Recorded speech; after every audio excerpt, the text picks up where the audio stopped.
ये कार्यक्रम सत्य घटनाओं से प्रेरित है। जिनके साथ ये घटनाएं घटी उसकी वास्तविकता उन्हीं तक सीमित है। भूत प्रेतों और असामान्य विषयों के होने पर चैनल कोई दावा नहीं करता और न ही प्रोत्साहन करता है। रणवीर और प्रीति की शादी को मुश्किल से 3 साल हुए थे, लेकिन 3 साल के बाद ही उनके बीच लड़ाई झगड़े होना शुरू हो गया था। रोज़ वो दोनों छोटी छोटी बातों पे लड़ जाया करते थे। रोज़ वही घर का कलेश होता था। रोज़ रात की तरह तकरीबन रात के 10 बजे रणवीर घर पे आया और हाथ मुंह धोने के बाद फिर खाना खाने के लिए किचन में गया। और उसने जब किचन में जाके देखा तो खाना बना ही नहीं था। और जब उसने ये देखा तो वो रूम में गया और प्रीति से उसने कहा कि खाना क्यों नहीं बना है, जिसके जवाब में प्रीति ने कुछ नहीं कहा। और फिर रणवीर ने गुस्से में पूछा कि मैंने पूछा कि खाना क्यों नहीं बना है। अगर आदमी रात को काम करके घर वापस आएगा तो क्या खाली पेट सोएगा? दिन रात मेहनत करने के बाद, इतना कमाने के बाद, क्या अब मैं भूखे पेट सोऊं? ये सुनकर प्रीति ने बोला कि मेरी तबीयत ठीक नहीं है, तुम बाहर से कुछ मंगा लो। और जब रणवीर ने ये बात सुनी तो उसने कहा कि तो फिर तुमसे शादी करने की क्या ज़रूरत थी मुझे? हाँ, ना खाना बना के देती हो, ना कोई काम करती हो, दिन भर बस पड़ी रहती हो। अरे कुछ तो शर्म करो। मैं इतनी मेहनत करके पैसे कमाता हूँ, किसी चीज़ की कोई कमी नहीं, लेकिन तुम्हें तो बस। गुस्से में बड़बड़ाता हुआ रणवीर ने अपने फ़ोन को निकाला और फिर खाने का ऑर्डर उसने दे दिया। तकरीबन आधे घंटे बाद डोरबेल बजी। रणवीर ने जाके दरवाज़ा खोला और उसने देखा कि हाथ में खाने का पैकेट लिए डिलीवरी बॉय खड़ा था। और रणवीर ने खाना ले लिया और पेमेंट करने के बाद डाइनिंग टेबल पे खाने के लिए बैठ गया। खाना खाने के बाद वो रूम में आ गया और लेट गया। उसने प्रीति की तरफ देखा तो प्रीति गहरी नींद में सो रही थी।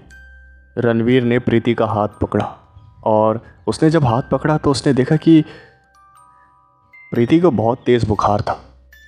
फिर रणवीर ने प्रीति को उठाया और पूछा कि तबीयत इतनी ख़राब है, मेडिसिन ली कि नहीं? और मुझे लगता है तुमने कुछ खाया भी नहीं है।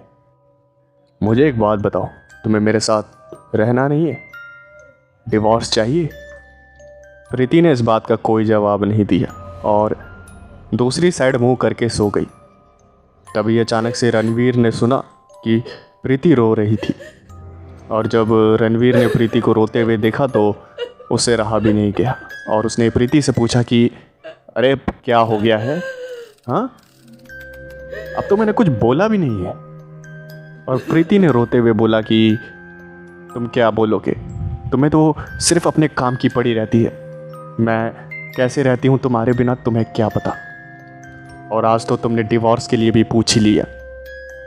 तुम्हें प्यार की कोई कीमत ही नहीं है। रणवीर ने जब ये सुना तो रणवीर ने कहा कि तो क्या मैं अपने अकेले के लिए कमाता हूँ क्या? हाँ, मैं अकेले कितना पैसा लेकर जाऊँगा? अपने साथ तो छाती पर लेकर नहीं जाऊँगा। तुम्हारे लिए कमाता हूँ, अपने होने वाले बच्चे के लिए कमाता हूँ। और अभी उम्र है तो अभी नहीं कमाऊँगा तो कब कमाऊँगा? बुढ़ापे में तो काम किया नहीं जाएगा, बुढ़ापे में काम तो होगा नहीं मुझसे, है ना?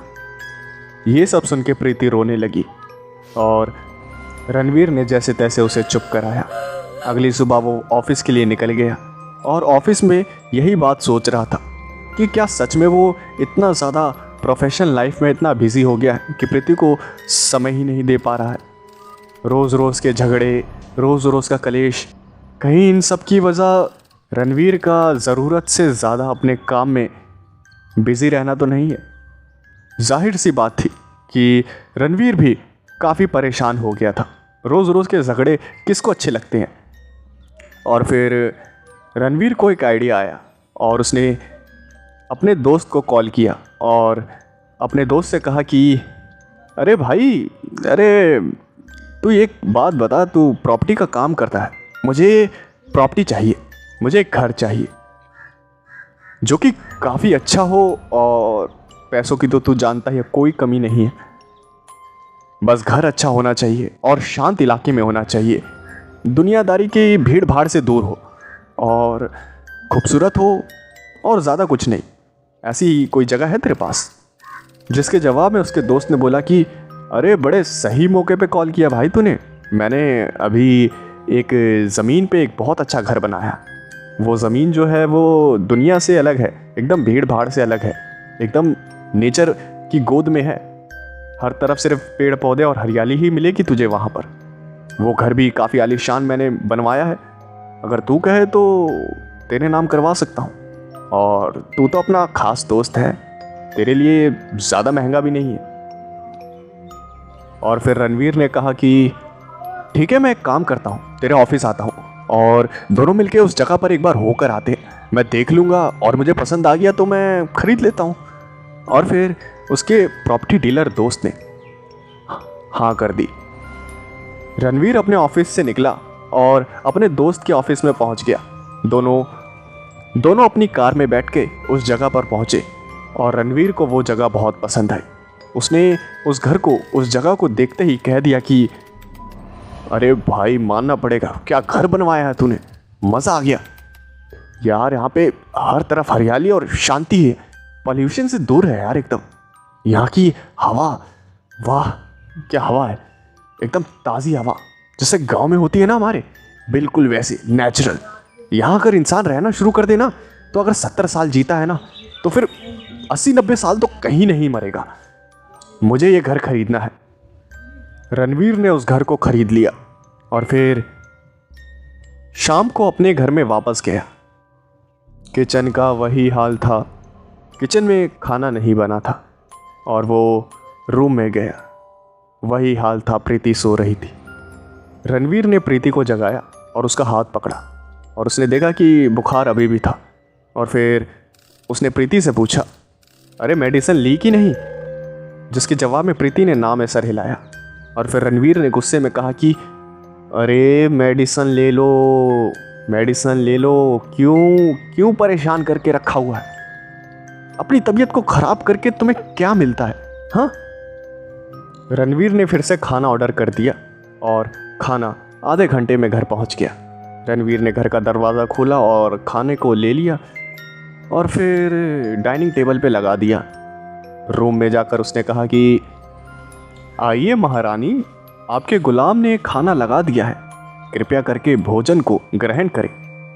रणवीर के मुंह से ऐसी आवाज़ सुनकर प्रीति को हंसी आ गई और वो हंसने लगी। उन्होंने काफ़ी लंबे समय बाद एक साथ बैठ के खाना खाया और उन दोनों की आंखों में एक दूसरे के लिए प्यार दिख रहा था। और रणवीर ने कहा कि सामान पैक कर लो, कल हमें कहीं जाना है, एक लंबी छुट्टी पे जाना है।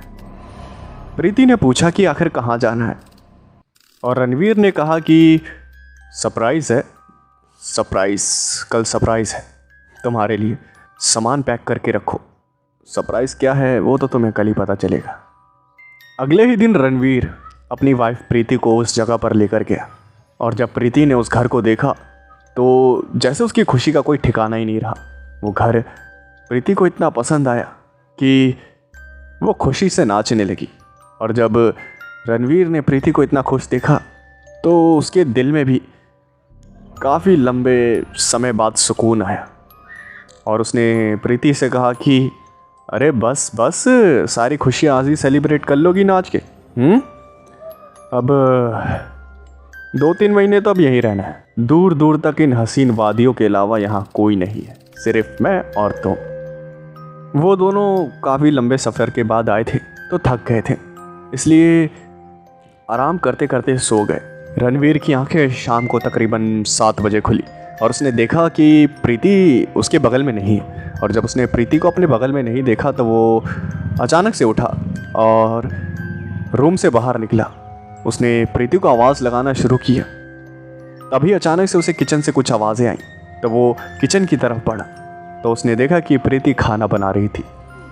और जब रणवीर ने प्रीति को खाना बनाते हुए देखा तो उसने कहा कि अरे काफ़ी अरसे बाद अब तुम्हारे हाथ का खाना खाने को मिलेगा।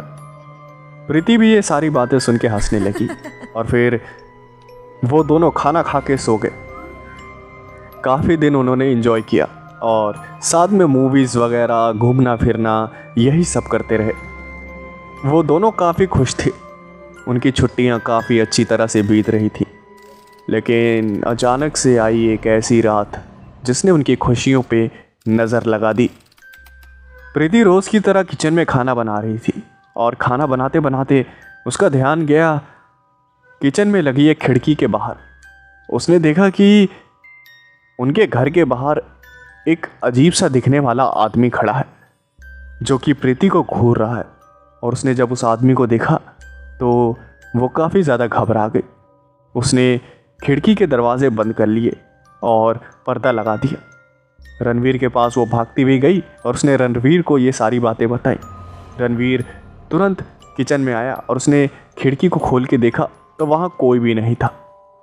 रणवीर को लगा कि प्रीति को कोई वहम हुआ है, लेकिन प्रीति के बार बार कहने पर रणवीर ने एक एजेंसी में कॉल किया और उनसे कहा कि उन्हें अपने घर के लिए एक सिक्योरिटी गार्ड चाहिए। और फिर वहाँ पर एक सिक्योरिटी गार्ड उन्होंने नौकरी पर रख लिया। वो सिक्योरिटी गार्ड हमेशा उनके घर की रखवाली करता।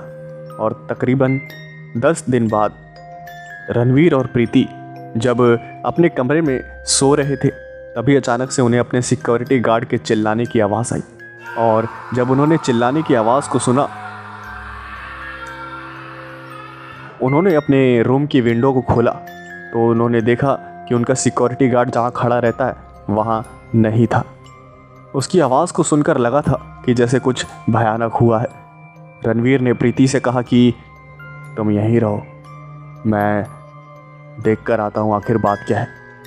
रणवीर ने अपना फ़ोन निकाला और अपने सिक्योरिटी गार्ड के नंबर पे कॉल किया तो फिर नंबर स्विच ऑफ आ रहा था। प्रीति को काफ़ी ज़्यादा चिंता हो रही थी कि आखिर ये सब हो क्या रहा है। रणवीर ने प्रीति को हौसला दिया और उसे रूम में बंद करके अकेले घर के बाहर निकला। और जब वो घर के बाहर निकला तो उसने देखा कि वहाँ खून बिखरा हुआ है और वहाँ निशान बना हुआ है जैसे कोई किसी लाश को घसीट कर लेकर गया हो। और वो निशान घर की बाहर की तरफ जा रहे थे। और जब रणवीर ने उन निशानों का पीछा किया तो रणवीर एक पेड़ के नीचे पहुंचा जहां उसने देखा कि एक अंधेरे कोने में एक राक्षस जिसके सर से सींगें निकली हुई थी, दिखने में काफ़ी ज़्यादा पतला था, उसके मुंह से खून बह रहा था, वो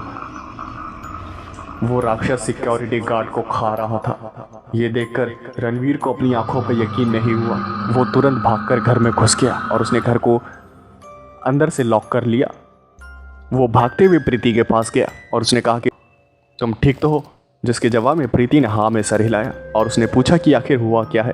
रणवीर ने किसी बात का कोई जवाब नहीं दिया और अपने फ़ोन को निकालकर मदद बुलाने की कोशिश करने लगा। लेकिन जंगली एरिया के कारण वहाँ नेटवर्क काफ़ी कम थे जिसकी वजह से कॉल नहीं लग पा रही थी। शाम के तकरीबन 6 बजे थे और फिर रणवीर ने खिड़की से घर के बाहर देखा तो मौसम बदलने लगा था। अंधेरा हो गया था और बिजली चमकने लगी और तेज़ हवाएं चलने लगी थी। वेंडिगो ने अपना काम शुरू कर दिया था। वो मौसम को अपने हिसाब से बदल रहा था। रणवीर ने प्रीति की तरफ देखा और प्रीति से पूछा कि घर के सारी खिड़की और दरवाजे बंद है ना? कोई दरवाज़ा या खिड़की खुली तो नहीं है? जिसके जवाब में प्रीति ने कहा कि सारे दरवाजे बंद हैं लेकिन किचन का नहीं पता। और जब रणवीर ने ये बात सुनी तो वो भागता हुआ किचन की तरफ गया और वो किचन के अंदर घुसने ही वाला था तभी उसके कदम रुक गए क्योंकि उसने वहाँ अंदर बर्तन गिरने की आवाज़ सुनी, जिसका मतलब वो आदमखोर, वो वेंडिगो घर के अंदर दाखिल हो चुका था। रणवीर ने काफ़ी देर कर दी थी। रणवीर ने वो किचन का दरवाजे को बंद कर दिया और किचन के दरवाजे को जब वो बंद कर रहा था तो उसने उस वेंडिगो को देखा जो कि दिखने में इतना ज़्यादा भयानक था कि अगर कोई कमज़ोर दिल वाला देखे तो उसकी मौत पक्की थी। उसने जैसे तैसे दरवाजे को बंद कर दिया और प्रीति के साथ खुद को अपने एक रूम में बंद कर दिया। वो बार बार मदद बुलाने की कोशिश कर रहा था लेकिन नेटवर्क ना होने के कारण उसकी सारी कोशिश फेल हो रही थी। प्रीति रो रही थी और पूछ रही थी कि आखिर हुआ क्या है, लेकिन रणवीर को समझ ही नहीं आ रहा था कि वो आखिर बताए तो बताए किस मुंह से, क्योंकि प्रीति अगर सच को सुनती तो हो सकता है उसकी तबीयत बिगड़ जाती। इसलिए रणवीर ने कुछ भी नहीं उसे बताया और बार बार मदद बुलाने की कोशिश करने लगा। बाहर से काफ़ी सामान गिरने की आवाज़ें आने लगी और रणवीर को पता चल गया कि वो घर में आतंक मचा रहा है वो आदमखोर। प्रीति ये सब देखकर घबरा रही थी और प्रीति ने पूछा फिर से एक बार, अरे हुआ क्या है, कुछ तो बताओ। जिसके जवाब में गुस्से में रणवीर ने चुप रहने का इशारा किया और प्रीति ने अपना मुंह बंद कर लिया। कई घंटों तक बाहर से आवाज़ें आती रही और तभी अचानक से उनके रूम के दरवाजे को कोई ज़ोर ज़ोर से तोड़ने की कोशिश करने लगा, लेकिन दरवाज़ा काफ़ी मजबूत था जिसकी वजह से दरवाज़ा नहीं टूटा। और रणवीर और प्रीति काफ़ी देर तक खौफ के साए में जीते रहे, लेकिन आखिरकार वो सारी डरावनी आवाज़ें बंद हुई। फिर रणवीर ने प्रीति से कहा कि भागने के लिए तैयार हो जाओ, यहाँ बहुत बड़ी मुसीबत है। प्रीति को वैसे भी कुछ समझ नहीं आ रहा था, लेकिन हालात को देखकर समझ आ गया था कि इस घर से निकलने में ही भलाई है। रणवीर ने काफ़ी हिम्मत के साथ दरवाजे को धीरे से खोला और बाहर की तरफ देखा तो हर तरफ खून बिखरा हुआ था और जानवरों की कटी फटी लाशें पड़ी हुई थी जिससे काफ़ी गंदी बदबू आ रही थी। रणवीर ने जैसे तैसे अपने आप को कंट्रोल किया और रूम में रखे हुए एक चाकू के साथ आगे बढ़ा। उसने जब देखा कि पूरा माहौल शांत है, वो वेंडिगो आसपास नहीं है, तो उसने प्रीति को बाहर आने का इशारा किया। रणवीर और प्रीति जैसे तैसे घर के बाहर निकले और घर के बाहर की हालत को देखकर प्रीति इतना ज़्यादा घबरा गई कि वो रोने लगी, लेकिन रणवीर ने उसे अपनी कसम दे दी और उससे कहा कि तुम्हें घबराना नहीं है। रणवीर की ऐसी बातें सुन के प्रीति चुप हो गई और रणवीर के पीछे पीछे चलने लगी। वो दोनों काफ़ी हिम्मत करके आगे बढ़ रहे थे। रणवीर आगे आगे चल रहा था और आसपास का मुआयना ले रहा था, कहीं वो आदमखोर कहीं छुप के ना बैठा हो। जैसे तैसे रणवीर और वो घर के बाहर निकले और अपनी कार की तरफ उन्होंने कदम बढ़ाए। इतने डरावने माहौल में तभी अचानक से बिजली कड़कने लगी और बारिश भी होने लगी। प्रीति रणवीर कार के पास पहुंचे और वो कार में बैठ गए। रणवीर ने बिना किसी देरी किए कार को स्टार्ट किया और वहाँ से लेकर जाने लगा। उसे सांस में सांस आई कि वो अब बच गए हैं, लेकिन तभी अचानक से उन्हें गाड़ी के पीछे से कुछ आवाज़ आई। रणवीर ने पीछे देखा तो वो आदमखोर राक्षस उनकी कार का पीछा कर रहा था। ये देखकर रणवीर ने गाड़ी को 100 के पार पहुंचा दिया। स्पीड काफ़ी ज़्यादा हो गई थी, लेकिन रणवीर को सिर्फ वहाँ से निकलना था। लेकिन गाड़ी इतनी ज़्यादा स्पीड में होने के बावजूद भी वो आदमखोर वेंडिगो काफ़ी आसानी से पीछा कर रहा था कार का। अंधेरा भी हो रखा था। इतने डरावने माहौल में रणवीर ने जैसे तैसे अपने आप को संभाल रखा था और प्रीति उसे हौसला दे रही थी, लेकिन किस्मत रणवीर की मानो जैसे खराब हो। वो वेंडिगो 100 किलोमीटर पर आवर की चलती हुई कार से भी तेज़ निकला।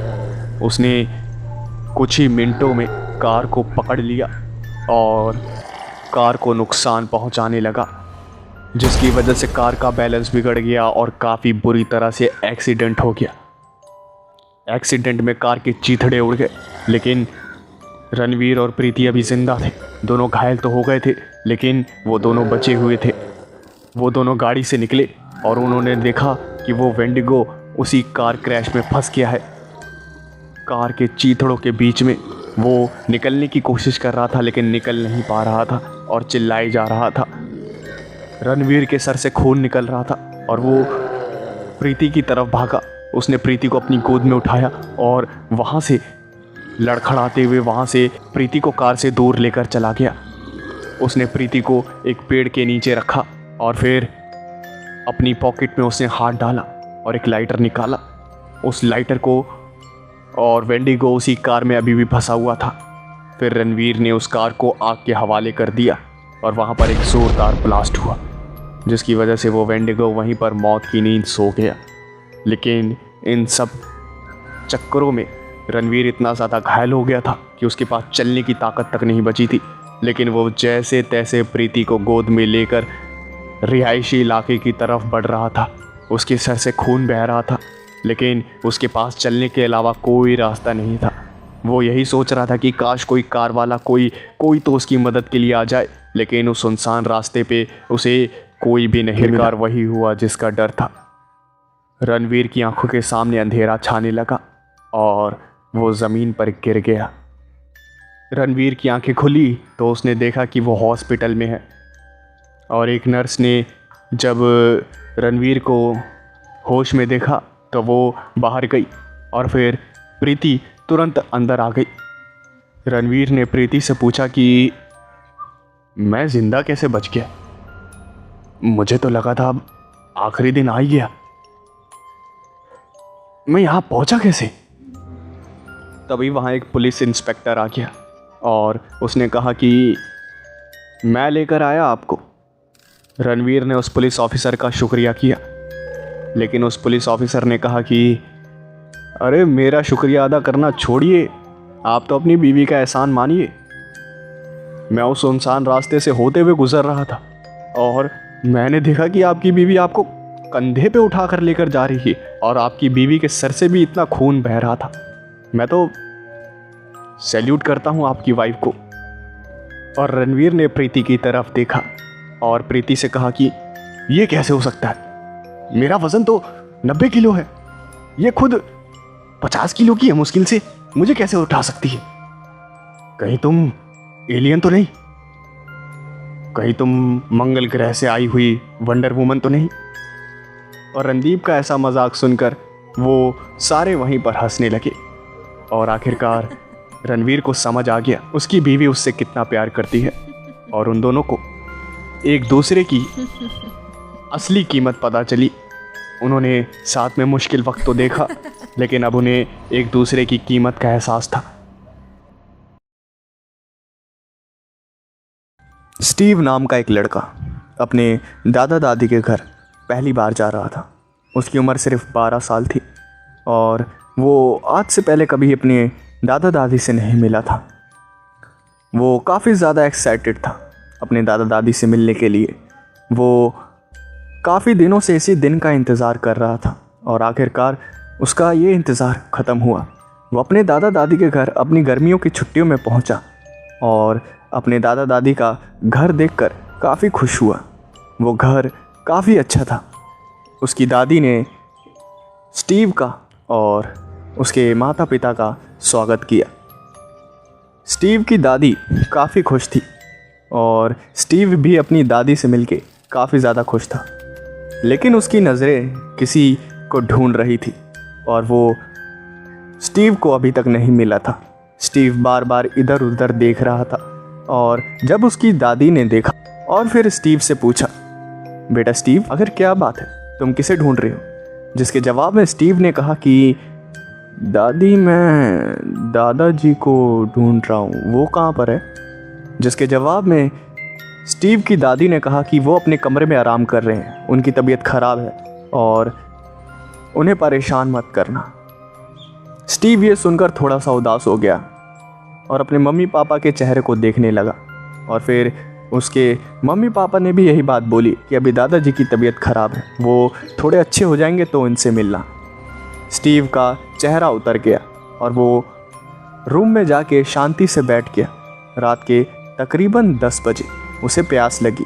वो अपने मम्मी पापा की तरफ देखने लगा तो उसके मम्मी पापा गहरी नींद में सो रहे थे। उसने सोचा कि मम्मी पापा को क्या परेशान करना, तुरंत जाके किचन से पी लेता हूँ। वो किचन में चला गया और पानी पीने के बाद वो वापस से कमरे में जा ही रहा था, तभी उसने देखा कि एक रूम खुला हुआ है। उसका दरवाज़ा थोड़ा सा खुला हुआ है। उस दरवाजे ने स्टीव का ध्यान अपनी तरफ खींचा और स्टीव भी उसी दरवाजे के पास गया। उसके दिमाग में सवाल आया कि ये कौन सा दरवाज़ा है, और जब उसने उस दरवाजे को खोल के देखा तो उसने देखा कि एक बूढ़े से आदमी उस रूम के बेड पर लेटे हुए थे और वो काफ़ी ज़्यादा बीमार दिख रहे थे। जब स्टीव ने उस बूढ़े आदमी को देखा तो वो समझ गया कि यही उसके दादाजी है और उसे फिर अपने माता पिता की बात याद आई उसके माता पिता ने भी यही कहा था कि अपने दादाजी को परेशान मत करना, उनकी तबीयत ख़राब है। और वो उतरा हुआ चेहरा लेकर वापस से दरवाजे को बंद करके अपने रूम की ओर बढ़ ही रहा था, तभी अचानक से एक आवाज़ आई। स्टीव, बेटा स्टीव, तुम हो क्या? अंदर आओ, मिलोगे नहीं अपने दादाजी से। और स्टीव ने जब ये बात सुनी तो तुरंत दरवाज़ा खोल के अंदर दौड़ता हुआ गया और उसके दादाजी ने पहली बार अपने पोते को देखा और स्टीव ने भी पहली बार अपने दादा को देखा। वो दोनों काफ़ी ज़्यादा खुश हुए। स्टीव ने अपने दादाजी को गले लगा लिया और स्टीव के दादाजी भी काफ़ी बूढ़े हो गए थे, लेकिन अपने पोते से मिलने के बाद जैसे उनमें एक अलग सी ताकत सी आ गई थी। वो भी काफ़ी खुश थे। उन दोनों के बीच काफ़ी लंबे वक्त तक बात हुई और फिर स्टीव ने कहा कि दादाजी, पापा आपके बारे में बहुत किस्से कहानियाँ सुनाते हैं कि आप अपनी जवानी में एक फ़ौजी थे और आपने कई सारी वॉर्स को जीता है। क्या ये बात सच है? स्टीव के दादाजी मुस्कुराने लगे और उन्होंने कहा कि हाँ बेटा, युद्ध तो मैंने लड़े हैं अपनी देश की तरफ से, और तुम्हारे पिताजी ने और क्या बताया मेरे बारे में। और फिर स्टीव ने अपने दादाजी को कहा कि पापा ने तो आपके बारे में बहुत कुछ बताया कि आप वॉर में कई बार लड़ने जा चुके हैं और आप जब भी गए हैं तो काफ़ी बड़े बड़े कारनामे करके आए हैं। स्टीव ने अपने दादाजी से कहा कि दादाजी, मेरे जितने भी दोस्त हैं उनके दादाजी उन्हें कहानियाँ सुनाते हैं, आप भी मुझे कोई कहानी सुनाइए ना। और जब स्टीव के दादाजी ने ये बात सुनी तो वो हंसने लगे और उन्होंने हंसते हुए कहा कि ठीक है बेटा, मैं एक फौजी हूँ तो एक फौजी की कहानी सुनाता हूँ। काफ़ी साल पहले की बात है। एक फौजी था। कहानी डरावनी है, डर तो नहीं लगेगा तुम्हें? और ये सुनते ही स्टीव ने कहा कि अरे दादाजी, डरावनी कहानी, अरे डरावनी कहानी तो मुझे बहुत पसंद है, मैं ज़रूर सुनूंगा, जल्दी जल्दी सुनाइए।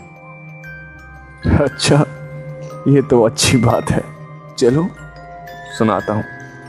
तो एक फौजी था। एक रात उसे एक कॉल आया और उसे पता चला कि उसे एक मिशन पे जाना है। मिशन ये था कि उसके दुश्मन देश की एक हिस्से में कुछ टेररिस्ट कैंप थे, जहां से वो दुश्मन देश आतंकवादियों को उस फौजी के देश में भेजता था। तो उस फौजी को एक ऑर्डर आया कि तुम्हें जैसे तैसे करके वहां घुसना है और हमारा प्लेन तुम्हें वहां पर ड्रॉप कर देगा। तुम्हें वहां पर एक टीम लेकर ड्रॉप होना है और वहां पर जितने भी टेररिस्ट कैंप है उनको तबाह कर देना है। उस फौजी ने बिना किसी देरी किए जंग की तैयारी करनी शुरू कर दी। उसने अपनी टीम को लेकर वहां जाने का फैसला किया। उसने काफ़ी बहादुर और ताकतवर फौजियों को अपनी टीम में लिया और फिर चल दिया उस मिशन पे। वो एक प्लेन से पैराशूट के ज़रिए उस दुश्मन इलाके में कूद गया और फिर एक जंगली एरिया में उतरा। किसी को कुछ पता नहीं चला, प्लान सब कुछ ठीक चल रहा था। उस फौजी के पास एक मैप था जो कि उसे मिला था और वो उसी मैप के सहारे आतंकवादी कैंपों को ढूंढ रहा था। वो रात के अंधेरे में कैंपों को ढूंढता ढूंढता जंगल में इधर से उधर भटक रहा था और उसे एक कैंप मिल गया। उसने कैंप के आसपास देखा तो सिक्योरिटी ज़्यादा टाइट नहीं थी। कुछ लोग हाथों में असॉल्ट राइफल्स लेके खड़े थे और उस फौजी के एक इशारे पर उसके टीम में जितने भी फौजी थे वो चुपचाप घात लगाकर उन सारे आतंकवादियों के पास गए और उन्हें कुछ पता चले उससे पहले ही उन आतंकवादियों को उन फौजियों ने मौत की नींद सुला दिया। और जब वहाँ पर पहरा दे रहे सारे आतंकवादी मर गए तो उस फौजी ने अपना असली काम शुरू किया।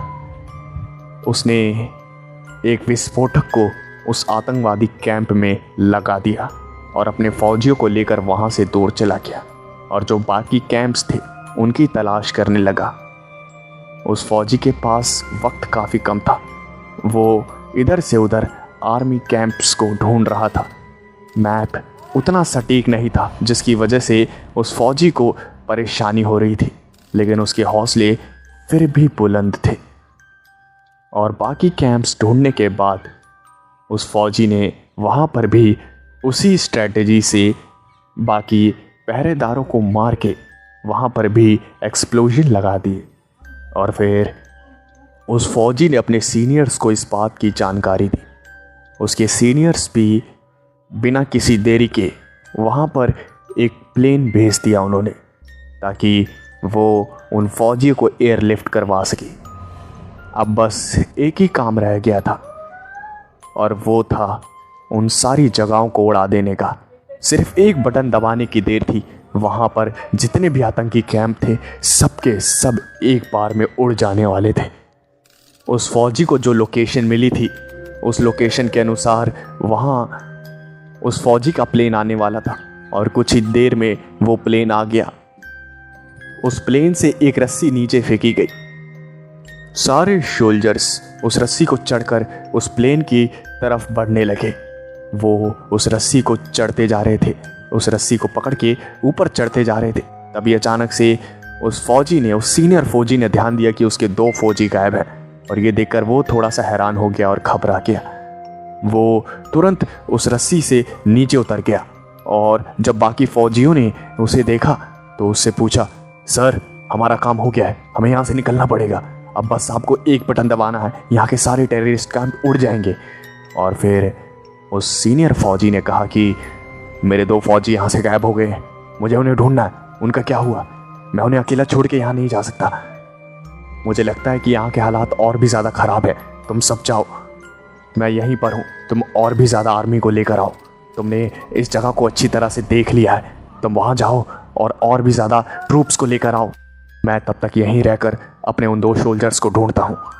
वो सारे फौजी अपने सीनियर फौजी की बात को मानते हुए वहाँ से और भी ज़्यादा आर्मी को लेने के लिए अपने कंट्री वापस चले गए। और वो सीनियर सोल्जर वापस उस जंगल में उतरा और वहाँ गया जहाँ जहाँ उसे शक था कि उसके बचे हुए सोल्जर्स वहाँ हो सकते हैं। और ऐसे ही उसे ध्यान आया कि उसे ज़्यादा देर नहीं करनी चाहिए, टेररिस्ट कैंप को उड़ा देना चाहिए।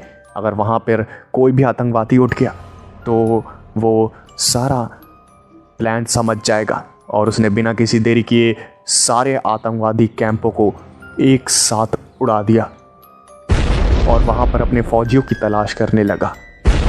अब उसे पता चल गया था कि अब उसके पास ज़्यादा वक्त नहीं है, क्योंकि एक्सप्लोजन हुए हैं और वहाँ की गवर्नमेंट को जल्दी ही पता चल जाएगा। इसलिए वो जल्दी अपने बचे हुए सोल्जर्स को ढूंढने लगा। और ढूंढते ढूंढते वो एक ऐसी जगह पहुँच गया जहाँ काफ़ी ज़्यादा गंदी बदबू आ रही थी। उसने आसपास देखा तो कटी फिटी लाशें पड़ी हुई थी, जिसे देखकर वो फौजी थोड़ा सा घबरा गया, क्योंकि उनकी हालत काफ़ी बदतर की गई थी। लेकिन सुकून की बात तो ये थी कि उन टुकड़ों में से कोई भी उस फौजी का साथी नहीं था। और उस सीनियर फौजी ने हिम्मत का दम भरते हुए आगे बढ़ने का फैसला किया। तभी अचानक से उस सीनियर फौजी को एक जगह पर एक पेड़ के नीचे उसी का एक घायल सैनिक मिला। और वो सीनियर फौजी भागता हुआ अपने उस फौजी के पास गया और उसने अपने उस साथी फौजी की हालत देखी तो उसे अपनी आंखों पर यकीन नहीं हुआ। उसने देखा कि उस साथी फौजी की काफ़ी बदतर हालत हो रखी है। उसका एक हाथ पूरी तरह से उखड़ गया है और उसका एक पैर गायब है। वो अभी भी जिंदा था। वो इतनी देर से इस दर्द को झेल रहा था। और उस सीनियर फौजी ने उससे पूछा कि आखिर क्या हुआ था तुम्हारे साथ। और फिर उस फौजी ने जैसे तैसे अटकती हुई आवाज़ में बताया कि मैं आपके पीछे पीछे आ रहा था, तभी अचानक से मुझे पीछे से कोई हलचल सुनाई दी। मैं पीछे मुड़ के देखा तो एक 8 फुट का हैवान जैसा दिखने वाला दरिंदा था। उसने मेरे पे हमला कर दिया। मैं कुछ बोल पाऊँ, समझ पाऊँ, इससे पहले ही उसने मेरा मुंह बंद कर दिया और मुझे काफ़ी बुरी तरह से घायल कर दिया। और जब मैं लड़ने की हालत में नहीं रहा तो उसने मेरे हाथ को उखाड़ दिया और मेरा एक पैर भी उखाड़ दिया।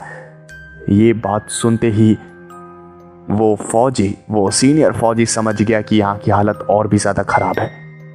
अब उस सीनियर फौजी ने जैसे तैसे कंट्रोल रूम में कांटेक्ट किया और उनसे कहा कि फौजी ने कहा कि मेडिकल टीम भी भेजना प्लेन में।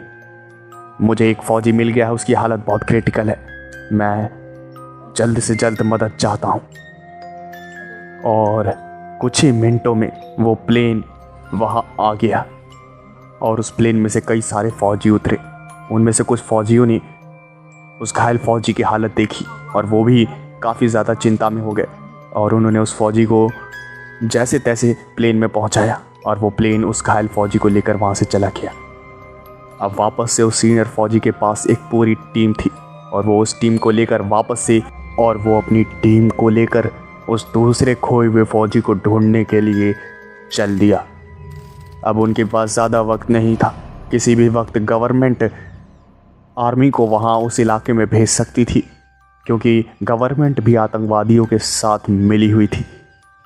इसलिए वो टीम जल्दी से जल्द अपने खोए हुए फौजी को ढूंढ रही थी। और तभी अचानक से वहाँ पर एक आवाज़ गूंजी जिसने पूरे जंगल को हिला कर रख दिया। ये आवाज़ सुनकर सब आसपास देखने लगे और सबने अपने गन्स को निकाल लिया। और तभी अचानक से एक 8 फुट का जायंट पतला सा दिखने वाला राक्षस जंगलों से भागता हुआ उन फौजियों की तरफ बढ़ा और उन फौजियों ने बिना किसी देरी के उस पर फायर करना शुरू कर दिया। वो 8 फुट का राक्षस गोलियां लगने के बाद मरा तो नहीं, लेकिन घायल ज़रूर हो गया और घायल होने की वजह से वो वहाँ से भाग गया। सारे फौजी उस अजीब से दिखने वाले दानव को देखकर हैरान थे। उन्होंने इससे पहले ऐसा कोई क्रिएचर नहीं देखा था। वो फौजी समझ गए कि इस जंगल में सिर्फ उन्हें आतंकवादी और दुश्मन सैनिकों से नहीं, बाकी और भी कई चीज़ों से खतरा है। और वो अपने साथी फौजी को ढूंढने की और भी जल्दी कोशिश करने लगे। और तभी अचानक से उन्हें वही आवाज़ वापस सुनाई दी और उन्होंने जब एक जगह देखा तो एक डायरेक्शन से वैसा ही दिखने वाला एक पागल सा 8 फुट का राक्षस जैसा हैवान उनकी तरफ वापस से बढ़ता आ रहा था। और बिना किसी देरी किए पहले जैसे ही उन्होंने उसको भी शूट करना शुरू कर दिया और वो भी घायल हो गया। उसके हाथ में एक इंसानी पैर था और उस इंसानी पैर में जो जूता था वो उसी फौजी का था जो कि वहाँ से गायब था। इसका मतलब या तो वो कहीं घायल पड़ा हुआ है या तो इस राक्षस ने उसे मार दिया है। ये देखते ही वहाँ खड़े सारे फौजी काफ़ी ज़्यादा गुस्से में आ गए और उन्होंने उस आदमखोर को वहीं पर भून दिया, जिसकी वजह से वो हैवान वहीं पर खून से लथपथ गिर गया। फौजियों ने अपनी खोज को जारी रखा और आखिरकार उन्होंने अपने उस आखिरी खोए हुए फौजी को भी ढूंढ लिया और फिर उन्होंने वापस से प्लेन को बुलवाया। एक रात में इतना सब करना हद से ज़्यादा मुश्किल था, लेकिन फौजियों ने अपनी हिम्मत को नहीं हारा और प्लेन वहाँ पर आ गया। उस घायल फौजी को लेकर सारे फौजी एक एक करके वहाँ प्लेन से गिराई हुई रस्सी को पकड़ के ऊपर चढ़ने लगे। उस सीनियर फौजी ने अपने सारे फौजियों को पहले चढ़ने का आदेश दिया और आखिर में खुद चढ़ रहा था। और आखिर में जब वो सीनियर फौजी चढ़ रहा था तभी अचानक से उसने एक आवाज़ सुनी और ये आवाज़ सुन के वो समझ गया कि वैसा ही कोई क्रिएचर अब आ रहा है। वो सीनियर फौजी रस्सी पकड़ के ऊपर चढ़ने की जल्दी कोशिश कर रहा था, लेकिन वो राक्षस कुछ ज़्यादा ही तेज़ था। वो तुरंत उस सीनियर फौजी के पास आ गया और उस हैवान ने उस सीनियर फौजी के पैर को पकड़ लिया और झटके से उसे नीचे गिरा दिया। उस सीनियर फौजी के पास इतना टाइम नहीं था कि वो गन को निकाल पाए। उसने अपने जूते में एक नाइफ को छुपा रखा था और उसने बिना किसी देरी के फुर्ती से उस चाकू को निकाला और उस आदमखोर में एक के बाद एक वार किए, जिसकी वजह से वो घायल हो गया। और फिर उस फौजी ने एक आखिरी वार उसकी गर्दन पे किया, जिसकी वजह से वो वहीं पर ढेर हो गया।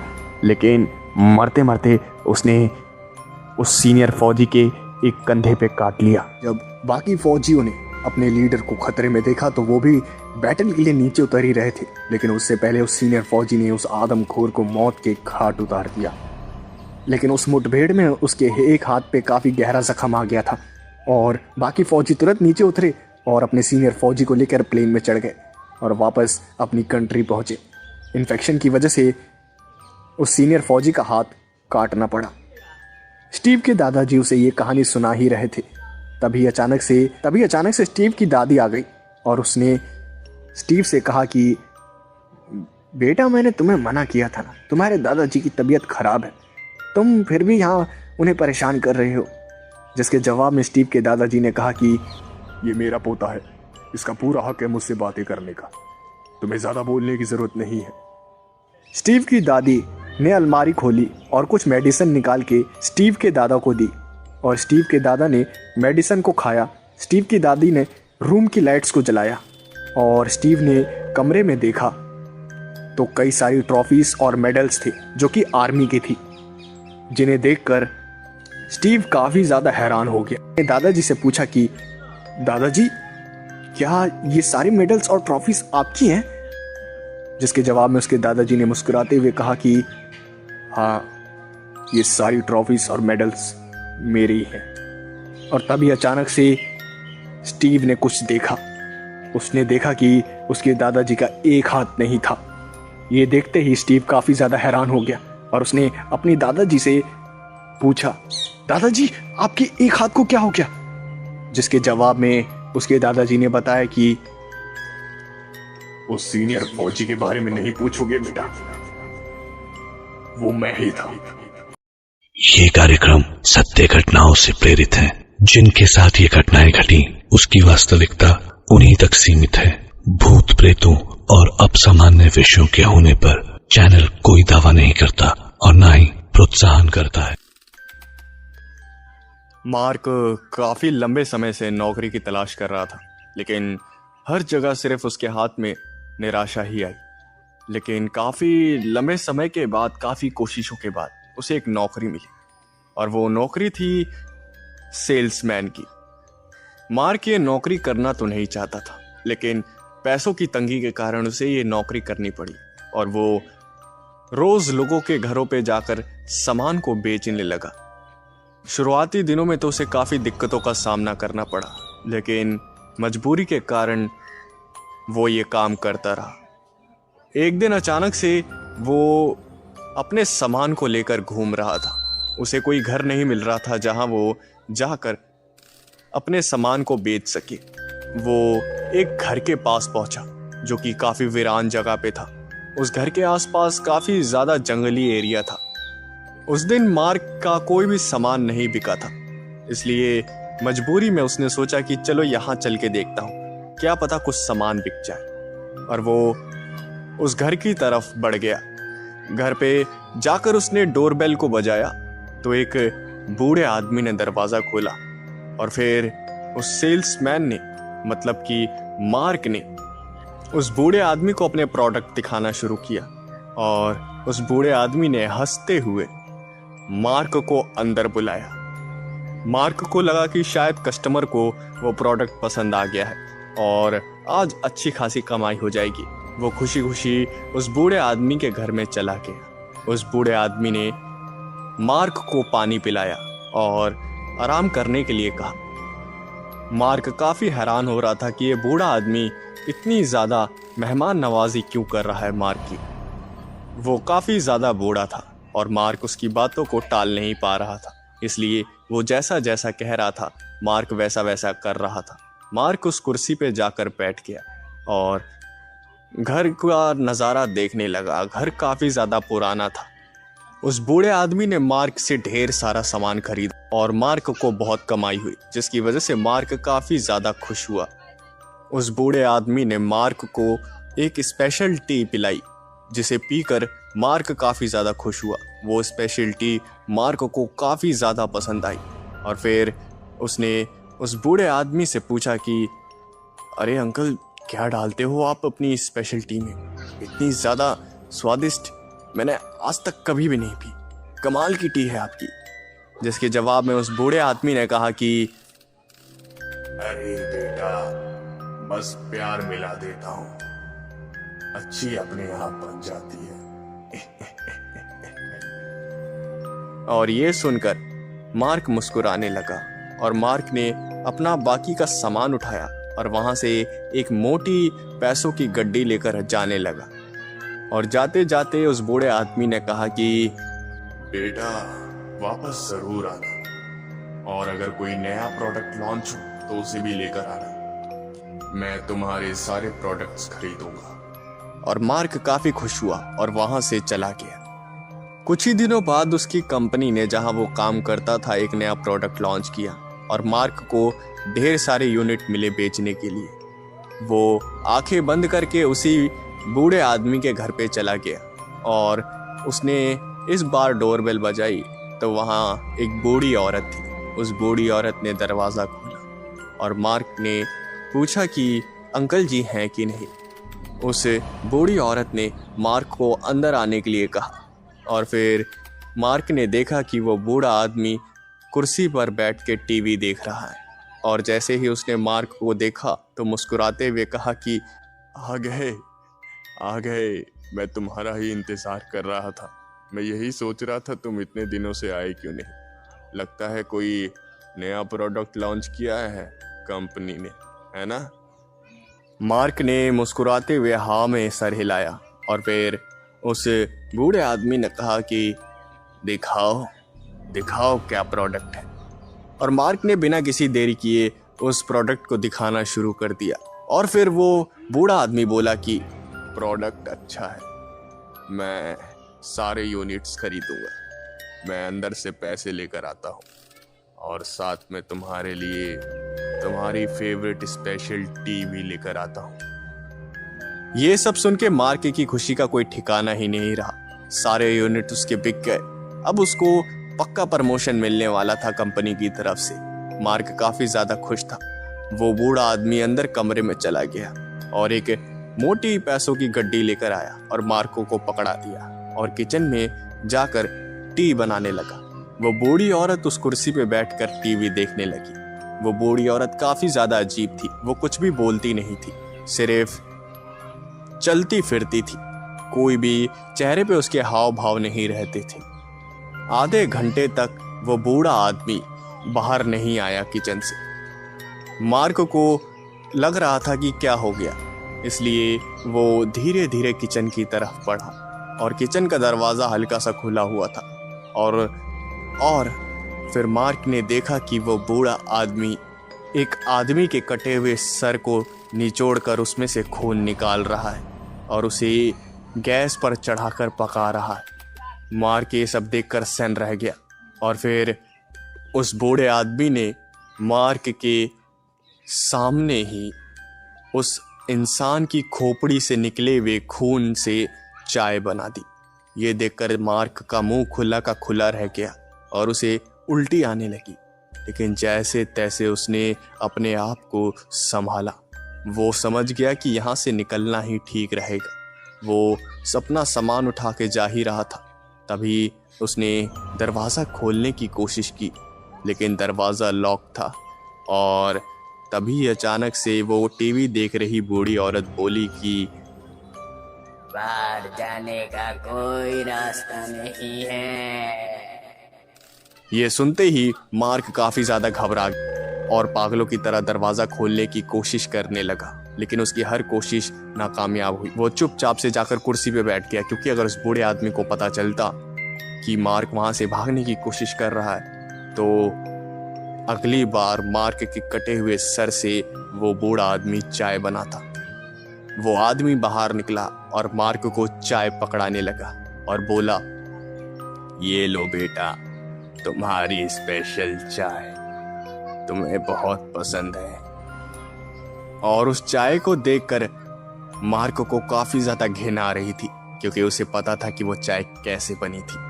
किसी इंसान के कटे हुए सर के निचोड़ से बनी हुई चाय को भला कौन ही पीना चाहेगा। मार्क काफी ज्यादा घबरा रहा था और वो बूढ़ा आदमी मार्क को देख के मुस्कुरा रहा था। मार्क को समझ ही नहीं आ रहा था कि वो चाय को कैसे पिए। मार्क ने बहाना बनाना शुरू कर दिया और फिर उस बूढ़े आदमी ने कहा कि कोई बात नहीं बेटा, लगता है तुम्हारी तबीयत खराब है। मैं तुम्हारे लिए एक स्पेशल काढ़ा लेकर आता हूँ, वो पीकर तुम्हारी तबीयत बिल्कुल ठीक हो जाएगी। वह बूढ़ा आदमी फिर से किचन में चला गया और मार्क भी उस आदमी पे नजर रखने लगा। और फिर वापस से कुछ ऐसा हुआ जिसे देखकर मार्क को उल्टियां आने लगी। उस बूढ़े आदमी ने फ्रिज का दरवाज़ा खोला और उस फ्रिज में एक कटा हुआ इंसानी शरीर रखा हुआ था, जिसे निचोड़कर उसमें से निकले हुए खून को उसने गैस पर पतीले में डालकर चढ़ाकर पकाना शुरू कर दिया। और फिर उसके अंदर बिल्ली का कटा हुआ सर डालकर भी उसे भी पकाने लगा। ये सब देखकर मार्क उल्टियां कर रहा था, लेकिन जैसे तैसे उसने अपने आप को संभाला और वहां से भागने के लिए रास्ता देखने लगा।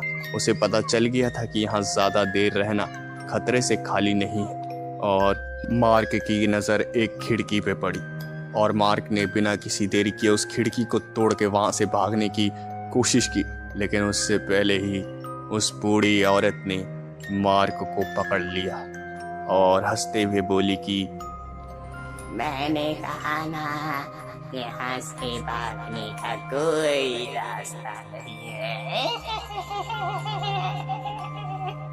और ये कहकर उस बूढ़ी औरत ने एक चाकू से मार्क के ऊपर वार करने की कोशिश की, लेकिन जैसे तैसे मार्क ने अपने आप को बचाया और वो बूढ़ा आदमी वहां आ गया और एक भारी चीज से मार्क के सर पे वार करने लगा, जिसकी वजह से मार्क बेहोश हो गया। मार्क की आंखें खुली तो उसने देखा कि वो एक बेड पर पड़ा हुआ है और उसके सर पे पट्टी लगी हुई है। मार्क ने अपने आसपास देखा तो उसे समझ आ गया कि अभी भी वो उसी घर में है। लेकिन एक बात और मार्क को समझ आ गई कि अगर उन बूढ़े आदमियों को मारना होता तो मार्क को उसी वक्त मार देते और मार्क कभी जिंदा ना होता। इसका सीधा सा मतलब यही है, उस बूढ़े आदमी का मकसद कुछ और है। तभी अचानक से उसने किसी के आने की आवाज़ सुनी और दरवाज़ा खुला और वो बूढ़ा आदमी हंसते हुए अंदर आया और उसने कहा कि तो उठ गए। मेरी बीवी ने कहा था ना, यहाँ से भागने का कोई रास्ता नहीं है। तुमने भागने की कोशिश की होगी, मुझे तो यही समझ नहीं आया। क्या कोई बात, ये लो तुम्हारी स्पेशलिटी, अब तो पियोगे ना।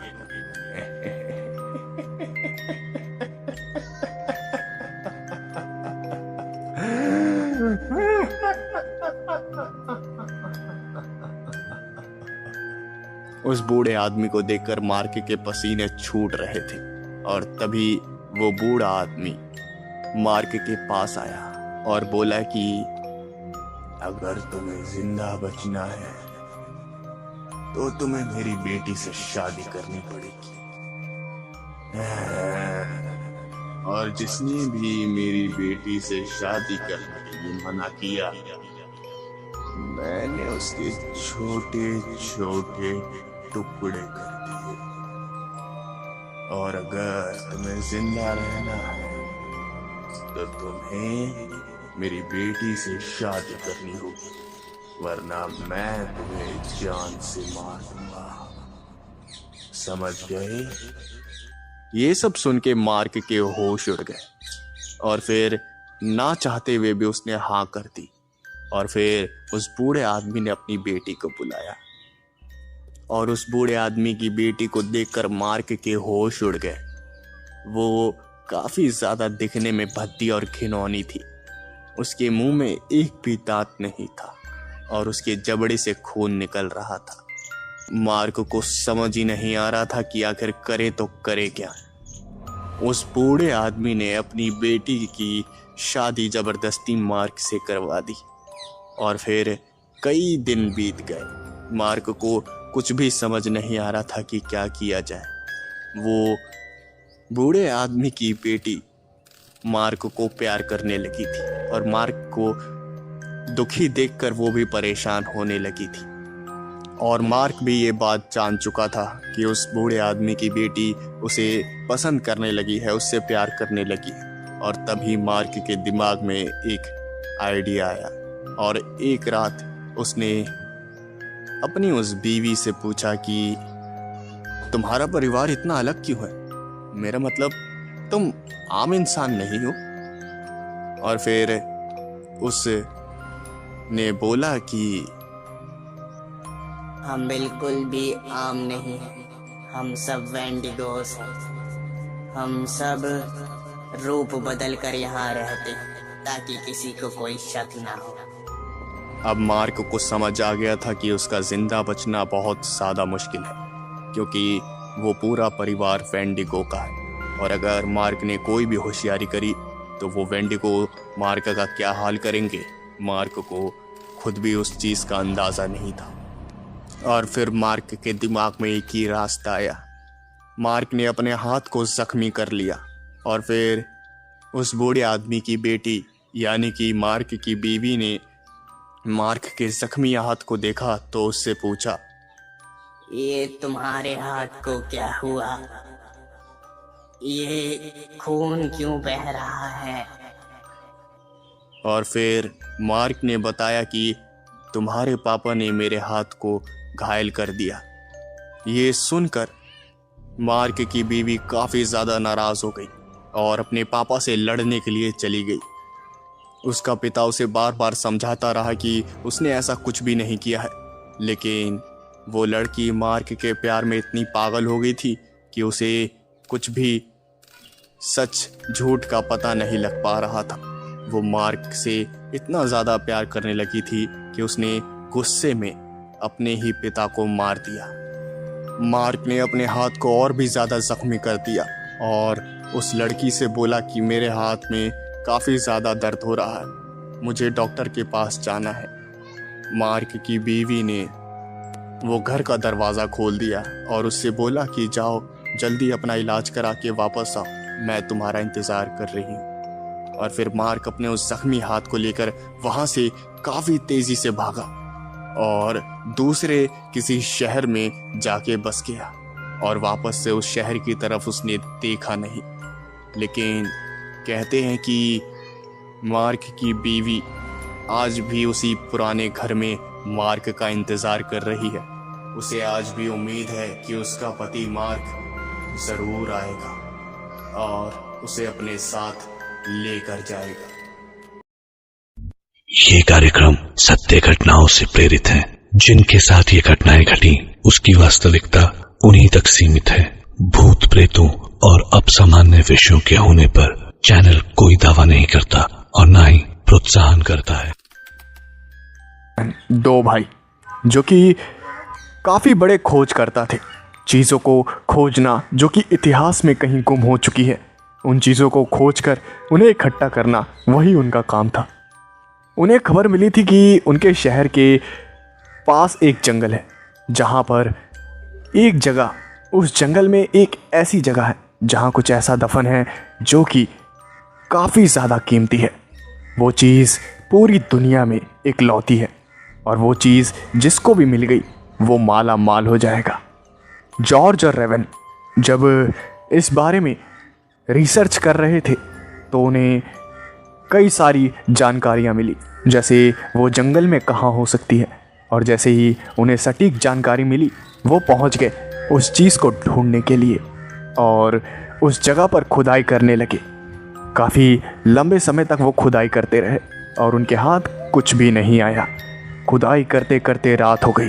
वो काफ़ी ज़्यादा थक गए थे, लेकिन वो दोनों हार मानने के लिए तैयार नहीं थे। वो रुकना नहीं चाहते थे, वो खुदाई करे जा रहे थे। तभी अचानक से जॉर्ज बोला कि अरे सुबह से शाम हो गई, शाम से रात हो गई, अभी तक कुछ भी नहीं मिला। क्या हम सही जगह पर खोद रहे हैं और क्या हमें सच खबर मिली है? मुझे तो नहीं लगता, क्योंकि अगर ऐसा कुछ होता है यहाँ पर तो अब तक तो मिल जाना चाहिए था। इतनी खुदाई कर दी, अभी तक कुछ भी हाथ नहीं आया। और ये सुनकर वो दूसरा भाई बोला कि सब्र रख, मिल जाएगा। वो दोनों खुदाई करते रहे और फिर अचानक से जॉर्ज को एक बक्सा मिला। वो बक्सा देखकर जॉर्ज हैरान हो गया। वो बक्सा काफ़ी ज़्यादा पुराना था, तकरीबन 800 से 900 साल पुराना होगा, और उसकी जो बनावट थी वो काफ़ी ज़्यादा मजबूत थी। ऐसा लग ही नहीं रहा था कि इतने सालों में उसकी मजबूती में कोई भी फ़र्क आया है। वो बक्सा दिखने में काफ़ी ज़्यादा अच्छा था।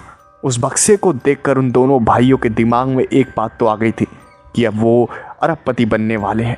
उन्होंने उस बक्से को वहाँ से निकाला और उस बक्से को खोला तो उन्होंने देखा कि उस बक्से में ज़्यादा कुछ सामान नहीं था। एक किताब थी और एक खाली चिट्ठी थी जिसके ऊपर कुछ लिखा हुआ था, और एक चाबी। उन्होंने उस चिट्ठी को खोल कर देखा और उस पर लिखा हुआ था कि अगर तुम मेरा लिखा हुआ ये खत पढ़ रहे हो तो तुम बहुत बड़े खतरे में हो। ये जो लेटर है अगर तुम्हें मिल गया है तो तुम बहुत बड़े खतरे में हो। इस लेटर को उसी बक्से में बंद करके वापस उसी जगह दफना दो। मेरा नाम हेनरी है और मैं एक आदिवासी हूँ। इस बक्से की वजह से मेरा पूरा गांव खत्म हो गया है, और अगर तुम्हें यह बक्सा मिला है तो इसे वापस बंद करके वहीं दफना दो, क्योंकि अगर तुमने इस किताब को खोल दिया तो कोई नहीं बचेगा, कोई भी नहीं बचेगा। मैं अपनी जिंदगी की आखिरी सांसें गिनते हुए इस किताब को इसी बक्से में बंद करके यहां दफना रहा हूं, ताकि किसी और इंसान की जान ना जाए। इस किताब की वजह से मेरा पूरा खानदान खत्म हो गया, मेरा पूरा गांव खत्म हो गया। मैं नहीं चाहता अब किसी और की जान जाए, इसलिए मैं इसे यहाँ दफन कर रहा हूँ। और अगर तुम्हें ये चिट्ठी मिल गई है तो इसका मतलब तुम्हें वो किताब भी मिल गई होगी। और मेरी सलाह मानना, इस चिट्ठी को, उस किताब को वापस उसी बक्से में बंद करके वहीं दफना देना। ये पढ़ते ही दोनों भाई काफ़ी ज़्यादा हैरान हो गए। उन्होंने उस किताब की ओर देखा तो उस किताब में एक लॉक लगा हुआ था, और उस किताब की बनावट काफ़ी ज़्यादा अजीब थी, जैसे उस किताब के अंदर शैतान बैठा हो। वो किताब दिखने में इतनी ज़्यादा डरावनी थी कि जैसे अभी उसके अंदर से नरक का देवता लूसीफर बाहर आ जाएगा। वह किताब दिखने में जितनी डरावनी थी, उन दोनों भाइयों को वो किताब उतनी ही कीमती लग रही थी। उन दोनों भाइयों में से एक भाई जॉर्ज ने बोला कि चल इस किताब को खोल के देखते हैं, लेकिन रेवन इस बात के लिए तैयार नहीं था, क्योंकि जो चिट्ठी में लिखा हुआ था वो नज़रअंदाज नहीं किया जा सकता। रेवन ने बोला कि भाई देख, पैसे मुझे भी प्यारे हैं, लेकिन मुझे लगता है हमें इस चीज़ को हाथ नहीं लगाना चाहिए। ये चिट्ठी जिसने भी लिखी है, क्या पता ये सारी बातें सच हो।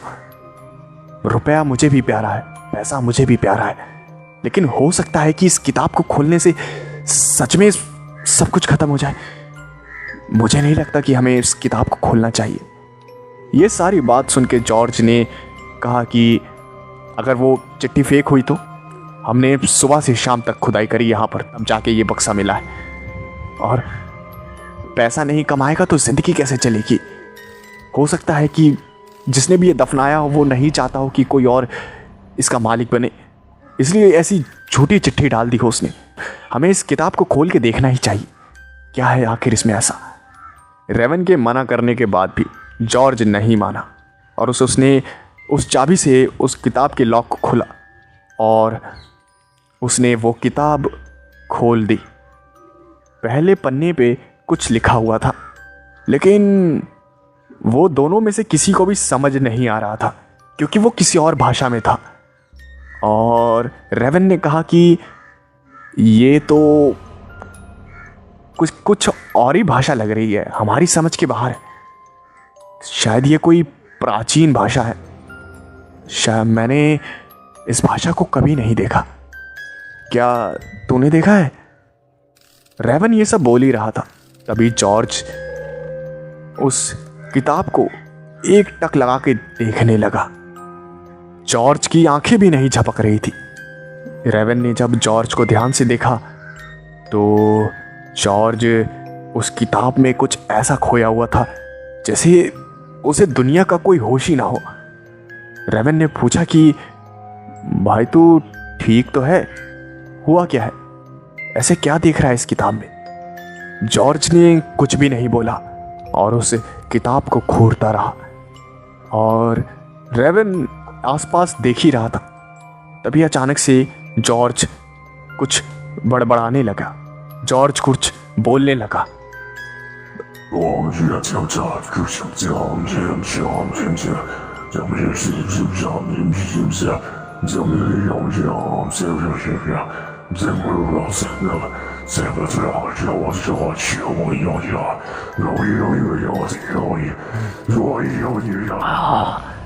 रेवन ये सब सुन के हक्का बक्का रह गया।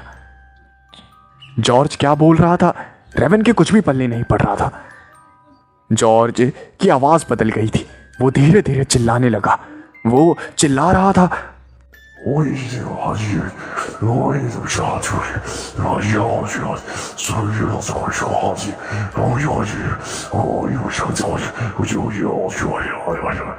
रेवन समझ गया कि कुछ ना कुछ गड़बड़ है और देखते ही देखते वो बुक चमकने लगी और वहां पर एक जोरदार धमाका हुआ, जिसकी वजह से रेवन कहीं दूर जाकर गिरा। उसने अपने आप को संभाला। रेवन ने अपने आप को संभाला और जॉर्ज की तरफ भागता हुआ आया और उसने कहा कि सब कुछ ठीक तो है? आखिर हुआ क्या? तू ये सब क्या बोले जा रहा था? मुझे कुछ भी समझ नहीं आया। ये तू बोल क्या रहा था? तुझे कुछ होश है? और जॉर्ज ने कहा कि क्या कह रहा है तू? मैंने तो कुछ भी नहीं कहा, ना ही कुछ बोला। कुछ हुआ था क्या अभी? और तू उतनी दूर कहां से पहुंच गया? रेवन ये सब सुन के हैरान था। रेवन काफी ज्यादा घबराया हुआ था। उसे लग रहा था कि आखिर इस बुक से क्या हुआ? ये जो इसने बोला, यही सब बड़बड़ाया, आखिर इससे कुछ फर्क पड़ा है? यही सारे सवाल रेवन के दिमाग में घूम रहे थे। और आखिरकार रेवन ने कहा कि मुझे कुछ भी समझ नहीं आ रहा। तूने इस किताब में देखते हुए कुछ बड़बड़ाने लगा और मेरे समझ के तो बिल्कुल बाहर था, जैसे कोई डीमन ने तुझे प्रोसेस कर लिया हो। और ये सुनते ही जॉर्ज जैसे हंसने लगा और कहने लगा कि अरे मैंने तो ऐसा कुछ भी नहीं करा, शायद तेरा कोई वहम हुआ है। चल, अब रात काफ़ी ज़्यादा हो गई है, हम टेंट में सो जाते हैं और सुबह यहाँ से निकल जाएंगे। और खुदाई करते करते काफ़ी थक गया हूँ यार, वहाँ लंबा सफ़र तय करना है, तो सुबह ही निकलेंगे।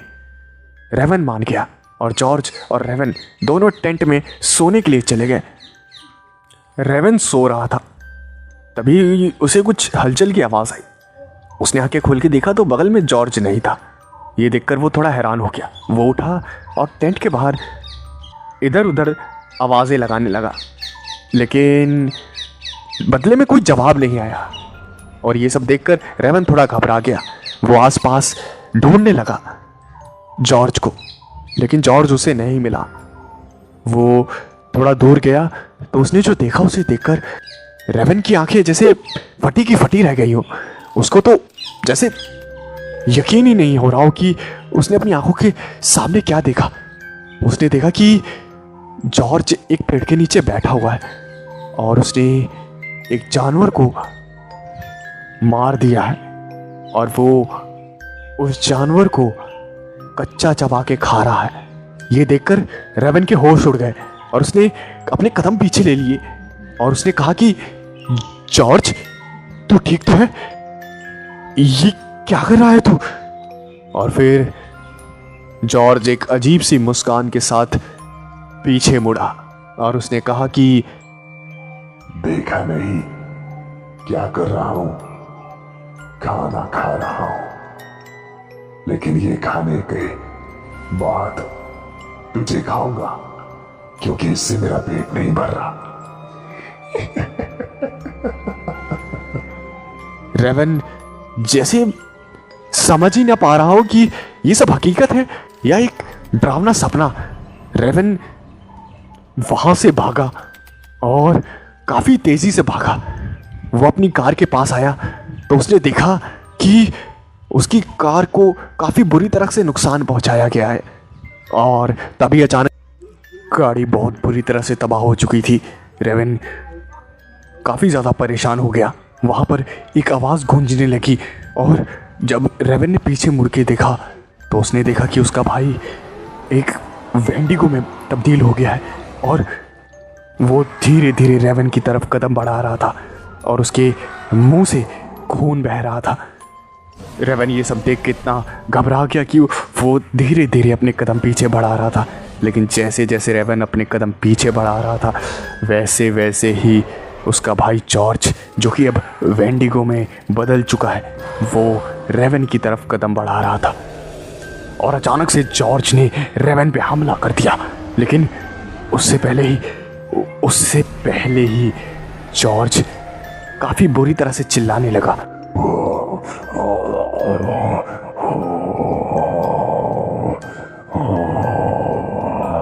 रेवन को कुछ भी समझ नहीं आ रहा था कि आखिर ये सब क्या हो रहा है और तभी अचानक से जॉर्ज ने बोला कि रेवन यहां से तू भाग जा। ये मेरे को अंदर ही अंदर मुझे मार रहा है, ये मेरे ऊपर कब्जा कर रहा है। मैंने इसे काफी मुश्किल से रोका है, इससे पहले कि ये वापस से मेरे शरीर का कंट्रोल ले ले। तू यहां से बहुत दूर भाग जा, मैं इसे ज्यादा देर तक संभाल के नहीं रख पाऊंगा। तू यहां से भाग जा।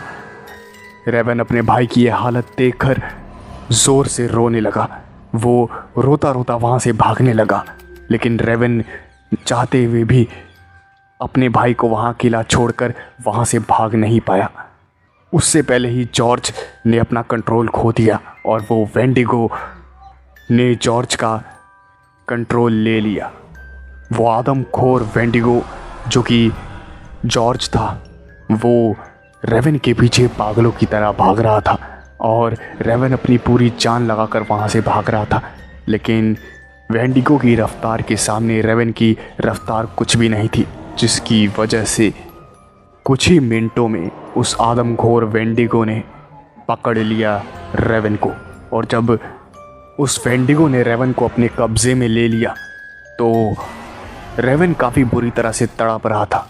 रेवन को अब लग रहा था कि अब उसकी ज़िंदगी का आखिरी पल आ चुका है, लेकिन उससे पहले ही वो वेंडिगो पागलों की तरह चिल्लाने लगा और वहाँ से कहीं भाग के कहीं और चला गया और वो कहाँ गायब हो गया रेवन को कुछ भी पता नहीं चला। और जब रेवन ज़मीन पे पड़ा हुआ था तो देखा उसने कि सुबह हो चुकी है और चारों तरफ सूरज की किरणें बिखर चुकी हैं, लेकिन ये सुबह रेवन की ज़िंदगी में एक नए अंधेरे को लेकर आई थी, क्योंकि उसका भाई अब उस वेंडिगो के कब्जे में था। रेवन को कुछ भी समझ नहीं आ रहा था कि आखिर क्या किया जाए। रेवन काफ़ी ज़्यादा घायल हो चुका था। भागते वक्त वो कई जगह गिर गया था और उस वेंडिगो के शिकंजे में आने से भी उसे काफ़ी ज़्यादा चोट पहुंची थी, लेकिन घायल होने के बावजूद भी वो वहाँ पहुंचा जहाँ वो किताब थी। रेवन ने उस किताब को उठाया और उस किताब को एक इतिहासकार के पास लेकर गया, जिसे इतिहास की काफ़ी ज़्यादा नॉलेज थी। और जब रेवन ने उस किताब को उस इतिहासकार को दिखाया तो उस इतिहासकार की आंखें फटी की फटी रह गई, उसका मुंह खुला का खुला रह गया। उसने जब उस किताब को देखा तो कम से कम 5 मिनट तक तो निहारता ही रहा। उसके मुंह से एक शब्द नहीं निकला और उसने रेवन से कहा कि ये किताब तुम्हें कहाँ से मिली। और फिर रेवन ने सारी बातें उस इतिहासकार को बताई तो उस इतिहासकार ने कहा कि यह किताब तकरीबन 1000 साल पुरानी है। कहते हैं कि इस किताब को शैतान ने लिखा है और इस किताब में जो स्पेल है, जो भाषा है, वो सारी शैतानी भाषा है। अगर कोई इस किताब को खोल के पढ़ लेता है तो वो एक आदमखोर वेंडिगो में तब्दील हो जाता है। वेंडिगो की इविल स्पिरिट उस इंसान पे कब्जा कर लेती है और फिर वो इंसान नहीं रहता, वो इंसान तब्दील हो जाता है एक वेंडिगो में। और वही शायद तुम्हारे भाई के साथ हुआ। ये सब सुन के रेवन की आंखों में आंसू आ गए और उसने उस इतिहासकार से पूछा कि मैं अपने भाई को बचाने के लिए क्या करूं? क्या कोई रास्ता है जिससे मैं अपने भाई को बचा सकता हूं? फिर उस इतिहासकार ने कहा कि मैंने इस किताब के बारे में बहुत कम जगह पढ़ा है, लेकिन मैंने जितना भी इसके बारे में पढ़ा था मुझे लगा था ये सिर्फ एक अंधविश्वास है। लेकिन आज इस किताब को मैंने अपने सामने देख लिया और अब मुझे यकीन है कि ये किताब की ताकतें भी हकीकत है। अगर मेरे सर ने मुझे बताया था कि अगर तुम इस किताब के आखिरी पन्ने को उस वेंडिगो के सामने पढ़ोगे तो वो वेंडिगो तुम्हारे भाई जॉर्ज को छोड़ देगा। लेकिन ये तरीका कितना काम करता है मुझे इस पर भरोसा नहीं था। और रेवन ने जब ये बात सुनी तो वो उस किताब को लेकर वहाँ से चला गया। रेवन वहाँ से निकलकर एक हॉस्पिटल में एडमिट हो गया और तकरीबन 1 महीने के इलाज के बाद वो बाहर आया और उसने सारी तैयारी करके उस जंगल में रात के वक्त जाने का फैसला किया, क्योंकि दिन में वो वेंडिगो से नहीं मिलने वाला था। उस जंगल में पहुंचकर रेवन ने कच्चा मांस वहाँ रख दिया, ढेर सारा कच्चा मांस रख दिया और रात होने का इंतज़ार करने लगा। वहीं पर वो किताब लेकर बैठा हुआ था। उसे उम्मीद थी कि उसका भाई जॉर्ज यानी कि वो वेंडिगो वहाँ ज़रूर आएगा और रात के तकरीबन 12 बजे उसका जो अंदाज़ा था वो सही निकला। वो वहाँ एक आवाज़ गूंजी और वो वेंडिगो भागता हुआ उस मांस की तरफ आया और उस मांस को कच्चा खाने लगा। पहले तो रेवन ये सब देखता ही रह गया, लेकिन उसे फिर वक्त की कीमत का पता चला। उसे पता चल गया कि अब उसके पास ज़्यादा वक्त नहीं है। उसने उस बुक की आखिरी पेज को खोला और उस पेज को घूरने लगा और वही हुआ जो पहले हुआ था। रेवन भी कुछ स्पेल कास्ट करने लगा।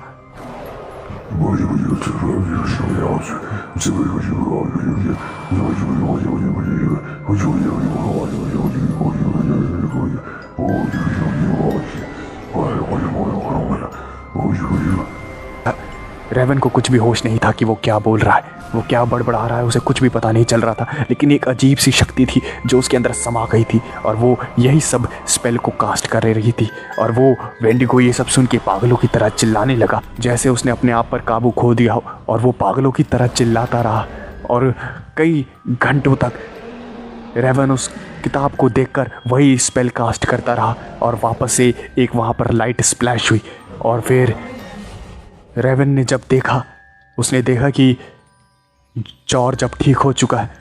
वो बेहोश वहाँ पड़ा हुआ था। उसके शरीर पे काफ़ी ज़ख्म थे लेकिन वो जिंदा था, उसकी सांसें चल रही थी। रेवन ने फिर अपने भाई को हॉस्पिटल ले जाने का फ़ैसला किया और हॉस्पिटल में उसको एडमिट करा के फिर वापस उसी जंगल में आया और उसने वही उसी बक्से में उसी लेटर के साथ उसी किताब को बंद करके उस बक्से को उसी ज़मीन में वापस से दफना दिया ताकि कोई और इस किताब को खोल ना पाए।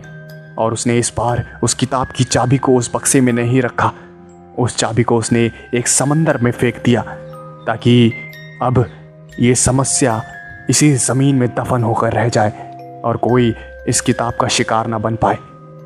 रेवन का भाई जॉर्ज काफ़ी इलाज करवाने के बाद ठीक हो गया, लेकिन उसे समझ आ गया था कि इतिहास में कई सारी ऐसी चीज़ें हैं जो कि मानवता के लिए खतरा हो सकती हैं। इसलिए उन्हें ज़मीन के अंदर दफन रहने देना ही इंसानियत के लिए अच्छा होगा। हेनरी एक 20 साल का नौजवान लड़का था जिसके माता पिता बहुत गरीब थे। हेनरी को गरीबी की ज़िंदगी बिल्कुल भी पसंद नहीं थी। वो अपने मर्ज़ी के शौक़ बिल्कुल भी पूरे नहीं कर पाता था, जिसकी वजह से वो हमेशा अमीर बनने के सपने देखा करता था और अमीर कैसे बना जाए यही सब सोचा करता था। उसके माता पिता बहुत गरीब थे और हेनरी इन्हीं सब बातों से परेशान रहता था। लेकिन एक दिन अचानक से जब वो एक न्यूज़पेपर पढ़ रहा था, तभी उस न्यूज़पेपर में एक आर्टिकल था और उस आर्टिकल में लिखा था कि एक छोटे से काम के बदले आपको $1 मिलियन मिलेंगे। अगर आपको $1 मिलियन चाहिए तो नीचे दिए गए नंबर पे कॉल करें। और हेनरी ने बिना कुछ सोचे समझे ही उस नंबर पे कॉल कर दिया और सामने से एक आवाज़ ने कहा कि हेलो। और जैसे ही हेनरी ने ये आवाज़ सुनी तो हेनरी ने कहा कि हेलो, मैंने न्यूज़पेपर में आर्टिकल देखा और ये नंबर दे रखा था, कोई काम के बदले $1 मिलियन मिल रहे हैं। और जब हेनरी ने अपनी बात पूरी करी तो सामने वाली आवाज़ ने कहा कि हाँ, तुमने सही पढ़ा है। मैं तुम्हें एक एड्रेस SMS कर रहा हूँ। कल सुबह 10 बजे वहाँ पहुँच जाना। तकरीबन 2 मिनट में हेनरी के फ़ोन में एक SMS आया जिसमें एक एड्रेस दिया हुआ था। हेनरी उस एड्रेस को देखने के बाद तैयारी करने लगा वहाँ जाने की। अगली सुबह ठीक 10 बजे हेनरी उस जगह पे पहुँच गया। जब वो उस जगह पे पहुँचा तो उसने देखा कि एक पुराना सा खंडहर सा घर है। और पहले तो हेनरी को काफ़ी ज़्यादा अजीब लगा, लेकिन पैसों की लालच ने उसे इतना अंधा कर दिया था कि वो सोचने समझने के लायक ही नहीं बचा था। तभी उस पुराने से घर से एक बूढ़ा आदमी निकला और उसने हाथों से इशारा करते हुए हेनरी को अपने पास बुलाया और हेनरी उस घर के पास चला गया। उस बूढ़े आदमी ने उसको अपने घर के अंदर बुलाया और उस बूढ़े आदमी का घर काफ़ी ज़्यादा पुराना था। हर जगह धूल मिट्टी जमी हुई थी। हेनरी को तो शक होने लगा था कि ये बूढ़ा दिखने में तो ऐसा लगता नहीं है कि ये $1 मिलियन दे पाएगा, कहीं ये कोई चाल तो नहीं है। और वो बूढ़ा आदमी हेनरी को अपने साथ अपने घर के बेसमेंट में लेकर गया और जैसे ही हेनरी उस बूढ़े आदमी के साथ बेसमेंट में पहुंचा तो उसकी आंखें जैसे चौंकाचौंध हो गई। उसने देखा कि एक काफ़ी ज़्यादा हाई टेक्नोलॉजी की लैब उस बूढ़े आदमी के बेसमेंट में थी, जहां पर कई सारी टेक्नोलॉजीज़ और आधुनिक चीज़ें पड़ी हुई थी, जिसे देखकर हेनरी का दिमाग चकरा गया था। उस बूढ़े आदमी ने उस हेनरी को देखा और कहा कि काम थोड़ा सा मुश्किल हो जाएगा, कर पाओगे? और ये सुनते ही हेनरी ने उस बूढ़े आदमी को देखा और कहा कि मैं कर दूंगा, लेकिन पहले मुझे पैसे देखने हैं, मुझे आपके ऊपर भरोसा नहीं हो रहा। और फिर ये सुनते ही उस बूढ़े आदमी ने एक ड्रॉर को खोला और उस ड्रॉर से एक सूटकेस निकाला और उस सूटकेस को जैसे ही उसने खोला तो उसके अंदर पैसों की गड्डियाँ रखी हुई थी, जिसे देखकर हेनरी चकाचौंध हो गया। ये देखकर अब उसे पूरा यकीन हो गया था कि काम के बदले उसे $1 मिलियन मिल जाएंगे। वो बूढ़ा आदमी हेनरी को अपने साथ एक टेबल पर लेकर गया और उसने कहा कि मैं एक रिसर्च कर रहा हूँ। मैं एक ऐसा इंसान बनाना चाहता हूँ जो कि काफी ज्यादा ताकतवर हो, उसके पास गजब की फुर्ती हो, उसके पास तेज दिमाग हो। और इसी रिसर्च को करते करते मेरी आधी जिंदगी बीत गई, लेकिन अभी भी मेरा फाइनल रिजल्ट तैयार नहीं हुआ। मैं एक ऐसा सीरम बना रहा हूं जिसे पीते ही इंसान काफी ज्यादा ताकतवर हो जाएगा। वो इतना ज्यादा ताकतवर हो जाएगा कि बड़े से बड़े पेड़ को उखाड़ के फेंक दे। लेकिन मुझे उस सीरम को बनाने के लिए एक चीज की जरूरत है और वो चीज मैं नहीं ला सकता, इसलिए न्यूज़पेपर में आर्टिकल दिया था और तुम आए हो। मुझे उम्मीद है कि तुम वो काम कर दोगे। इतना सब सुनने के बाद हेनरी ने कहा कि आप मुझे काम बताइए, काम क्या है। और फिर उस बूढ़े वैज्ञानिक ने कहा कि मुझे खून चाहिए। ये सुनते ही हेनरी थोड़ा सा सोच में पड़ गया और उसने कहा कि खून तो आपको किसी भी ब्लड बैंक वगैरह में मिल जाएगा, लोग ब्लैक में बहुत बेचते हैं, इसमें मेरी क्या ज़रूरत है। जिसके जवाब में फिर उस आदमी ने कहा कि मेरे को इंसान का नहीं, मेरे को किसी जानवर का भी नहीं, मुझे एक ऐसे क्रिएचर का खून चाहिए जो कि हद से ज्यादा ताकतवर हो, हद से ज्यादा फुर्तीला हो, उसकी ताकत की कोई भी सीमा ना हो। हाँ। और फिर हेनरी ने उस बूढ़े आदमी से पूछा, लेकिन ऐसा कौन सा जीव है।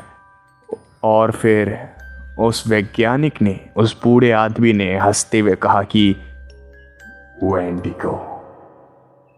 वेंडिगो ही है एक ऐसा क्रिएचर जिसका खून मेरे काम आएगा उस सीरम को बनाने के लिए। वेंडिगो की ताकत ही सबसे ज्यादा है। वो बड़े से बड़े पेड़ों को उखाड़ के फेंक सकता है, बड़े से बड़ी चीजों को उठाकर एक जगह से दूसरी जगह आसानी से फेंक सकता है। वो काफी ज्यादा फुर्तीला है, उसकी ताकत की कोई सीमा नहीं है। उसी का खून मेरे को मेरी रिसर्च को पूरा करने में मदद करेगा और उसी खून को तुम्हें लाना है। ये सब सुन के हेनरी का दिमाग चकरा गया और उसने कहा कि वेंडिगो, सीरियसली, वेंडिगो जैसी कोई चीज नहीं होती। ये सिर्फ एक अर्बन लेजेंड है जो कि लोगों द्वारा कहानियों में मिलता है, जो कि लोग सुनाते रहते हैं। इसके अलावा वेंडिगो कोई एग्जिस्ट नहीं करता, ऐसा कोई क्रिएचर है ही नहीं। और फिर वो बूढ़ा आदमी हंसते हुए बोला कि बच्चे, अगर कोई चीज हमारी समझ के बाहर है, इसका मतलब ये नहीं कि वो एग्जिस्ट ही नहीं करती। समझे? जब एडिसन बल्ब बना रहा था तब उसे भी लोग पागल कहते थे, लेकिन जब बन गया तब लोग उसके कदम चूमने लगे। यही हकीकत है। इंसान अभी इतना समझदार नहीं हुआ है कि दुनिया के सारे रहस्यों को समझ पाए। वेंडिगो होते हैं और काफी भयानक होते हैं, और उसी का खून तुम्हें लाना है। उस बूढ़े आदमी ने एक और ड्रॉर खोला और उसके अंदर कई सारी एडवांस बंदूकें थी। हेनरी वो सारी बंदूकें देखकर थोड़ा सा घबरा गया और फिर उस बूढ़े आदमी ने कहा कि तुम्हारे पास 1 महीना है, तुम इन सारी बंदूकों को चलाना सीखो। मैं तुम्हें सिखाऊंगा। 1 महीने के अंदर तुम्हें इन सारी बंदूकों को चलाना सीखना पड़ेगा, और फिर ठीक 1 महीने बाद तुम्हें वहां जाना है उस वेंडिगो का खून लेने। मैं उम्मीद करता हूं तुम मेरी बात को समझ गए होगी। फिर हेनरी ने ये सब सुन के कहा कि सिर्फ 1 महीना? मैं 1 महीने में इतनी सारी बंदूकों को चलाना कैसे सीख पाऊंगा? ये तो इम्पॉसिबल है। और ये सुनते ही इस बूढ़े आदमी ने एक अजीब सी मुस्कुराहट के साथ कहा कि तुम इस दुनिया के सबसे समझदार वैज्ञानिक के साथ खड़े हो, और मेरे लिए कुछ भी इम्पॉसिबल नहीं है। ये कहकर उस बूढ़े आदमी ने एक और ड्रॉर को खोला और उसमें एक सूटकेस था। उस सूटकेस को ओपन करा उसने तो उसके अंदर एक इंजेक्शन था, और उस बूढ़े आदमी ने अचानक से उस इंजेक्शन को हेनरी के अंदर इंजेक्ट कर दिया। और उस इंजेक्शन के लगने के बाद से ही हेनरी काफ़ी अजीब सा महसूस करने लगा। हेनरी काफ़ी ज़्यादा ताकतवर महसूस करने लगा। उसे ऐसा लग रहा था जैसे न जाने कितनी ताकत उसके अंदर समा गई हो। वो काफ़ी ज़्यादा अच्छे से सोच पा रहा था, वो काफ़ी ज़्यादा अच्छी तरह से समझ पा रहा था चीज़ों को। उस इंजेक्शन ने हेनरी के दिमाग को काफ़ी ज़्यादा इम्प्रूव कर दिया था और साथ में बॉडी को भी। और उस बूढ़े आदमी ने कहा कि अब तुम आम इंसान ही रह गए। मैंने तुम्हें आम इंसान से कई ज़्यादा बना दिया। अब सिर्फ तुम्हें 1 महीना लगेगा इन सारी गन्स को मास्टर करने के लिए। फिर 1 महीने तक हेनरी ने उन सारी गन्स को चलाना सीखा। रोज स्कूल ख़त्म होने के बाद हेनरी वहीं पहुंच जाता था और उस गन को चलाने की प्रैक्टिस करता था। बाकी जैसे जैसे वो बूढ़ा आदमी बताता था वैसा वैसा हेनरी करता जाता था। देखते ही देखते 1 महीना पूरा हुआ और वो दिन आ गया। उस बूढ़े वैज्ञानिक ने एक मैप खोला और उस मैप में एक लोकेशन को मार्क करके हेनरी को बताने लगा। तुम्हें इस जगह जाना है और ये मैप मैं तुम्हें दे रहा हूँ। इस मैप को अच्छी तरह से देख लो। अब तुम दुनिया के सबसे भयानक जंगल में जाने वाले हो, अमेज़न के बीचों बीच, जहां दूर दूर तक कोई नहीं है। मैंने तुम्हें इतनी पावर दे दी है कि तुम वहां पर रह रहे खतरनाक जीवों से अपनी रक्षा कर सकोगे। और मैं उम्मीद करता हूं तुम मुझे निराश नहीं करोगे। तुम्हारे $1 मिलियन तुम्हारा इंतजार कर रहे हैं।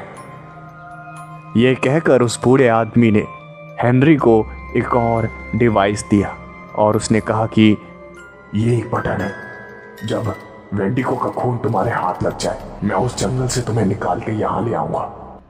और हेनरी ने कहा कि लेकिन मैं उस जंगल में जाऊंगा कैसे? अमेज़न यहां थोड़ी है, अमेज़न तो बहुत दूर है। और फिर ये सुनते ही उस बूढ़े आदमी ने कहा कि मैंने कहा ना, तुम इस दुनिया के सबसे समझदार वैज्ञानिक के साथ खड़े हो और मेरे लिए इम्पॉसिबल कुछ भी नहीं है। और ये कहते ही उस बूढ़े आदमी ने वहां पर टेबल पे पड़े एक स्विच को दबाया और उस स्विच को दबाते ही वहां पर एक पोर्टल खुल गया। उस पोर्टल को देखते ही मानो हेनरी की आंखें फटी की फटी रह गई। उसने देखा कि उस पोर्टल के पार एक जंगल है जो कि काफी ज्यादा भयानक है। और फिर उस बूढ़े आदमी ने कहा कि जाओ, तुम्हारी मंजिल तुम्हारे सामने है। मैं उम्मीद करता हूं तुम मुझे निराश नहीं करोगे। हेनरी की पावर बहुत ज़्यादा बढ़ गई थी, जिसकी वजह से पूरे आत्मविश्वास के साथ हेनरी उस पोर्टल में चला गया। और जैसे ही उस पोर्टल के पार होने के बाद हेनरी उस जंगल में पहुंचा तो वो पोर्टल बंद हो गया और जो मैप में जगह मार्क करी गई थी, मैप के सहारे वहीं की तरफ बढ़ता रहा हेनरी। तभी अचानक से उसे कुछ अजीब सी हलचलें महसूस हुई, जैसे उसके पीछे कोई चल रहा हो। और उसने पीछे मुड़ के देखा तो वहां दूर दूर तक कोई नहीं, हर जगह सिर्फ अंधेरा। लेकिन हेनरी को सब कुछ साफ साफ नजर आ रहा था अंधेरे में भी। ये शायद उसी इंजेक्शन का कमाल होगा। और हेनरी आगे बढ़ रहा था। तभी अचानक से उसे एक करंट सा लगा जो कि काफ़ी ज़्यादा हल्का था। और हेनरी ने पीछे मुड़ के देखा तो उसने देखा कि एक विशालकाय जीव पागलों की तरह चिल्लाता हुआ हेनरी की तरफ भाग रहा था और उसने हेनरी के ऊपर हमला कर दिया। वो जीव इतना ज़्यादा खतरनाक था कि उसके नुकीले नाखून हेनरी के सीने में घुसने ही वाले थे। उससे पहले हेनरी ने अपने आप को बचाते हुए एक बंदूक को निकाला जो कि उस साइंटिस्ट ने दी थी, उस बूढ़े आदमी ने दी थी। और उस बूढ़े आदमी की दी हुई गन से हेनरी ने उस जीव के ऊपर कई राउंड फायर किए, जिसकी वजह से वो जीव वहीं पर मर गया। उस जीव के शरीर से हरा हरा खून बह रहा था जो कि काफ़ी ज़्यादा दिखने में भयानक और डरावना था। और हेनरी अब समझ गया था कि ये काम इतना भी आसान नहीं है, क्योंकि वेंडिगो के अलावा भी यहाँ कई सारे जीव हैं जो कि अब हेनरी के जान के प्यासे बन चुके हैं। उसने आसपास देखा तो आसपास का नज़ारा अभी भी पहले जैसा था, हर तरफ सिर्फ सन्नाटा पसरा हुआ था। हेनरी आगे बढ़ता गया और तभी अचानक से उसने पेड़ों के ऊपर देखा तो उसने देखा कि कुछ अजीब से दिखने वाले बंदर की प्रजाति के जीव पेड़ों पे चढ़कर हेनरी को घूरे जा रहे हैं।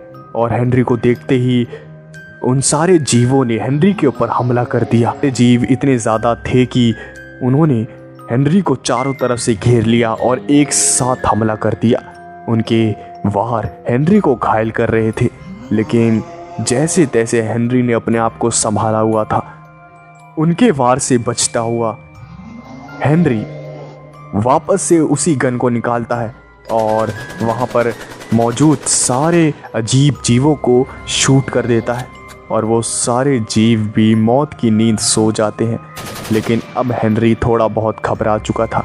उसे इतने भयानक माहौल में सरवाइव करने की आदत नहीं थी और अगर उस वैज्ञानिक ने वो इंजेक्शन नहीं लगाया होता हेनरी के, तो हेनरी इन सारे जीवों से बच नहीं पाता। लेकिन हेनरी के पास ताकत आ चुकी थी और वो वापस से आगे बढ़ने लगा। वो चला जा रहा था, तभी अचानक से उसका पैर एक दलदल में फंस गया और दलदल में पैर रखते ही वो पैर अंदर घुसने लगा। हेनरी ने अपने पैर को बाहर निकालने की कोशिश की, लेकिन जैसे जैसे वो कोशिश कर रहा था उसका पैर और भी अंदर चला जा रहा था और ये देखकर हेनरी थोड़ा सा घबरा गया।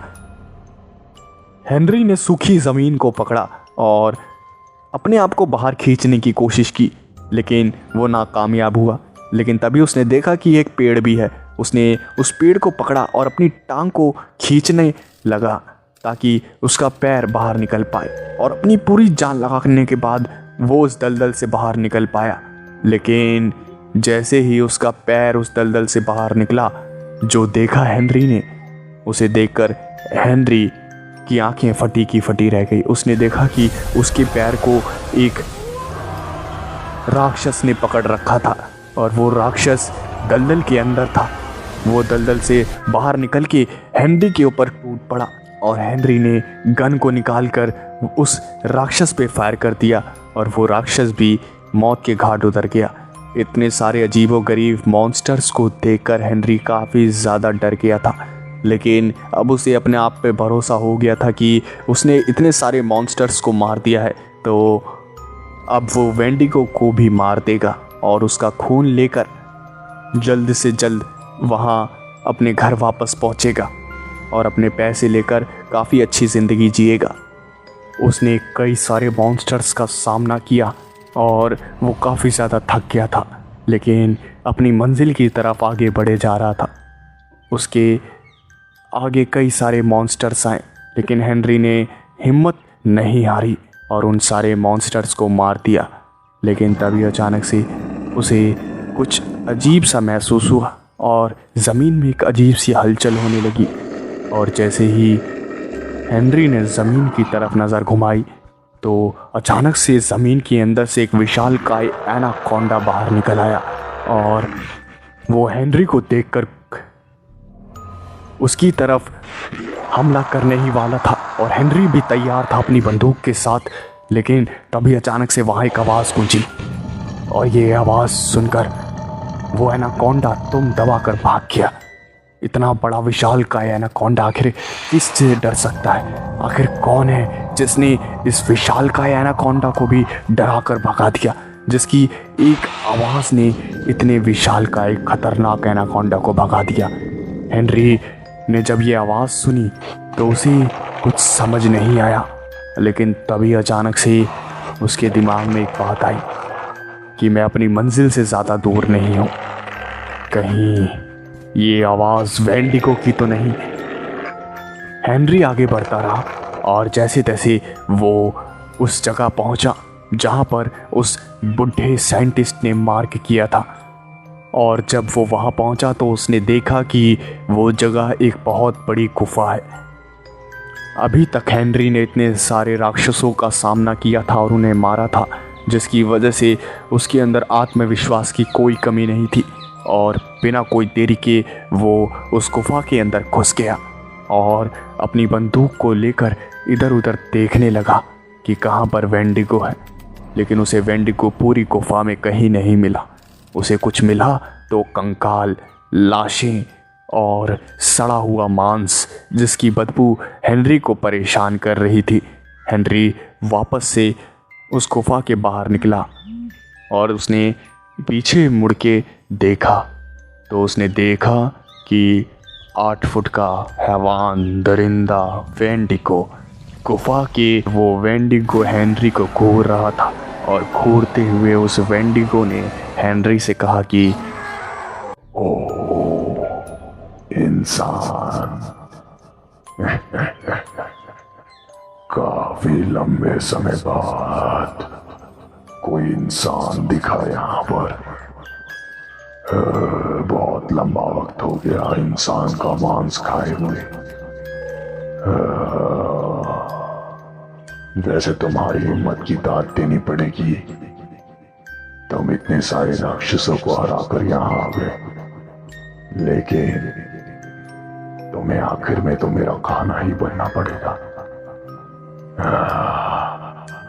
और ये सुनते ही हेनरी थोड़ा घबरा गया, लेकिन हिम्मत ना हारते हुए उसने कहा कि मैंने कई सारे राक्षसों को अभी मौत के घाट उतार दिया है और अब मैं तुम्हें मारकर तुम्हारा खून लेकर जाऊंगा और अपना काम पूरा करूंगा।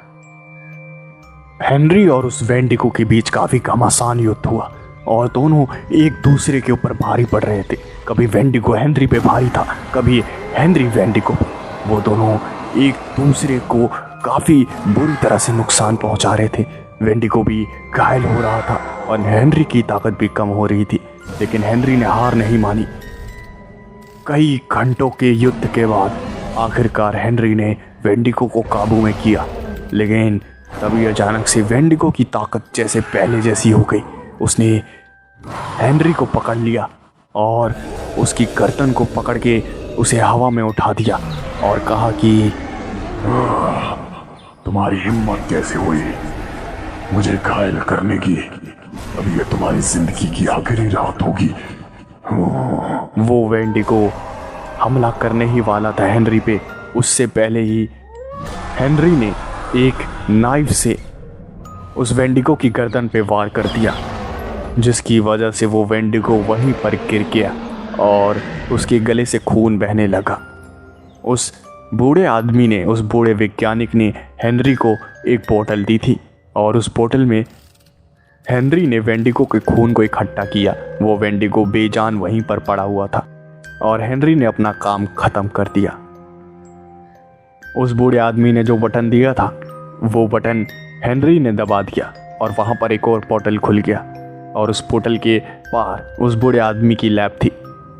हेनरी बिना किसी देरी किए उस पोर्टल की तरफ बढ़ा, लेकिन तभी अचानक से वो वेंडिगो उठ गया और हेनरी को मारता हुआ उस पोर्टल के अंदर घुस गया। अब वो वेंडिगो भी उस लैब में आ गया था। उस लैब को उस वेंडिगो ने काफ़ी बुरी तरह से तबाह कर दिया और वो बूढ़ा आदमी ये सब देखकर काफ़ी ज़्यादा चिंता में आ गया। हेनरी ने उस वेंडिगो से फिर वापस लड़ाई करी और जैसे तैसे अपने आप को उस वेंडिगो की पकड़ से आज़ाद करवाया। उस बूढ़े आदमी ने हेनरी को पकड़ा और उस जगह से दूर लेकर गया, अपने घर से दूर लेकर आ गया। हेनरी ने कहा कि अरे वो वेंडिगो बाहर निकल गया तो वो न जाने कितने मासूम लोगों की जान ले लेगा। और फिर उस बूढ़े साइंटिस्ट ने हंसते हुए अपनी पॉकेट में हाथ डाला और एक बटन निकाला और उस बटन को दबाते ही वो पूरा घर उड़ गया एक धमाके में और वो वेंडिगो भी मारा गया। और उस बूढ़े साइंटिस्ट ने कहा कि तुमने वो खून ले लिया है ना? और वो हेनरी ने अपनी पॉकेट में हाथ डाला और वो वेंडिगो की खून वाली बोतल निकालकर उस बूढ़े आदमी को दे दी।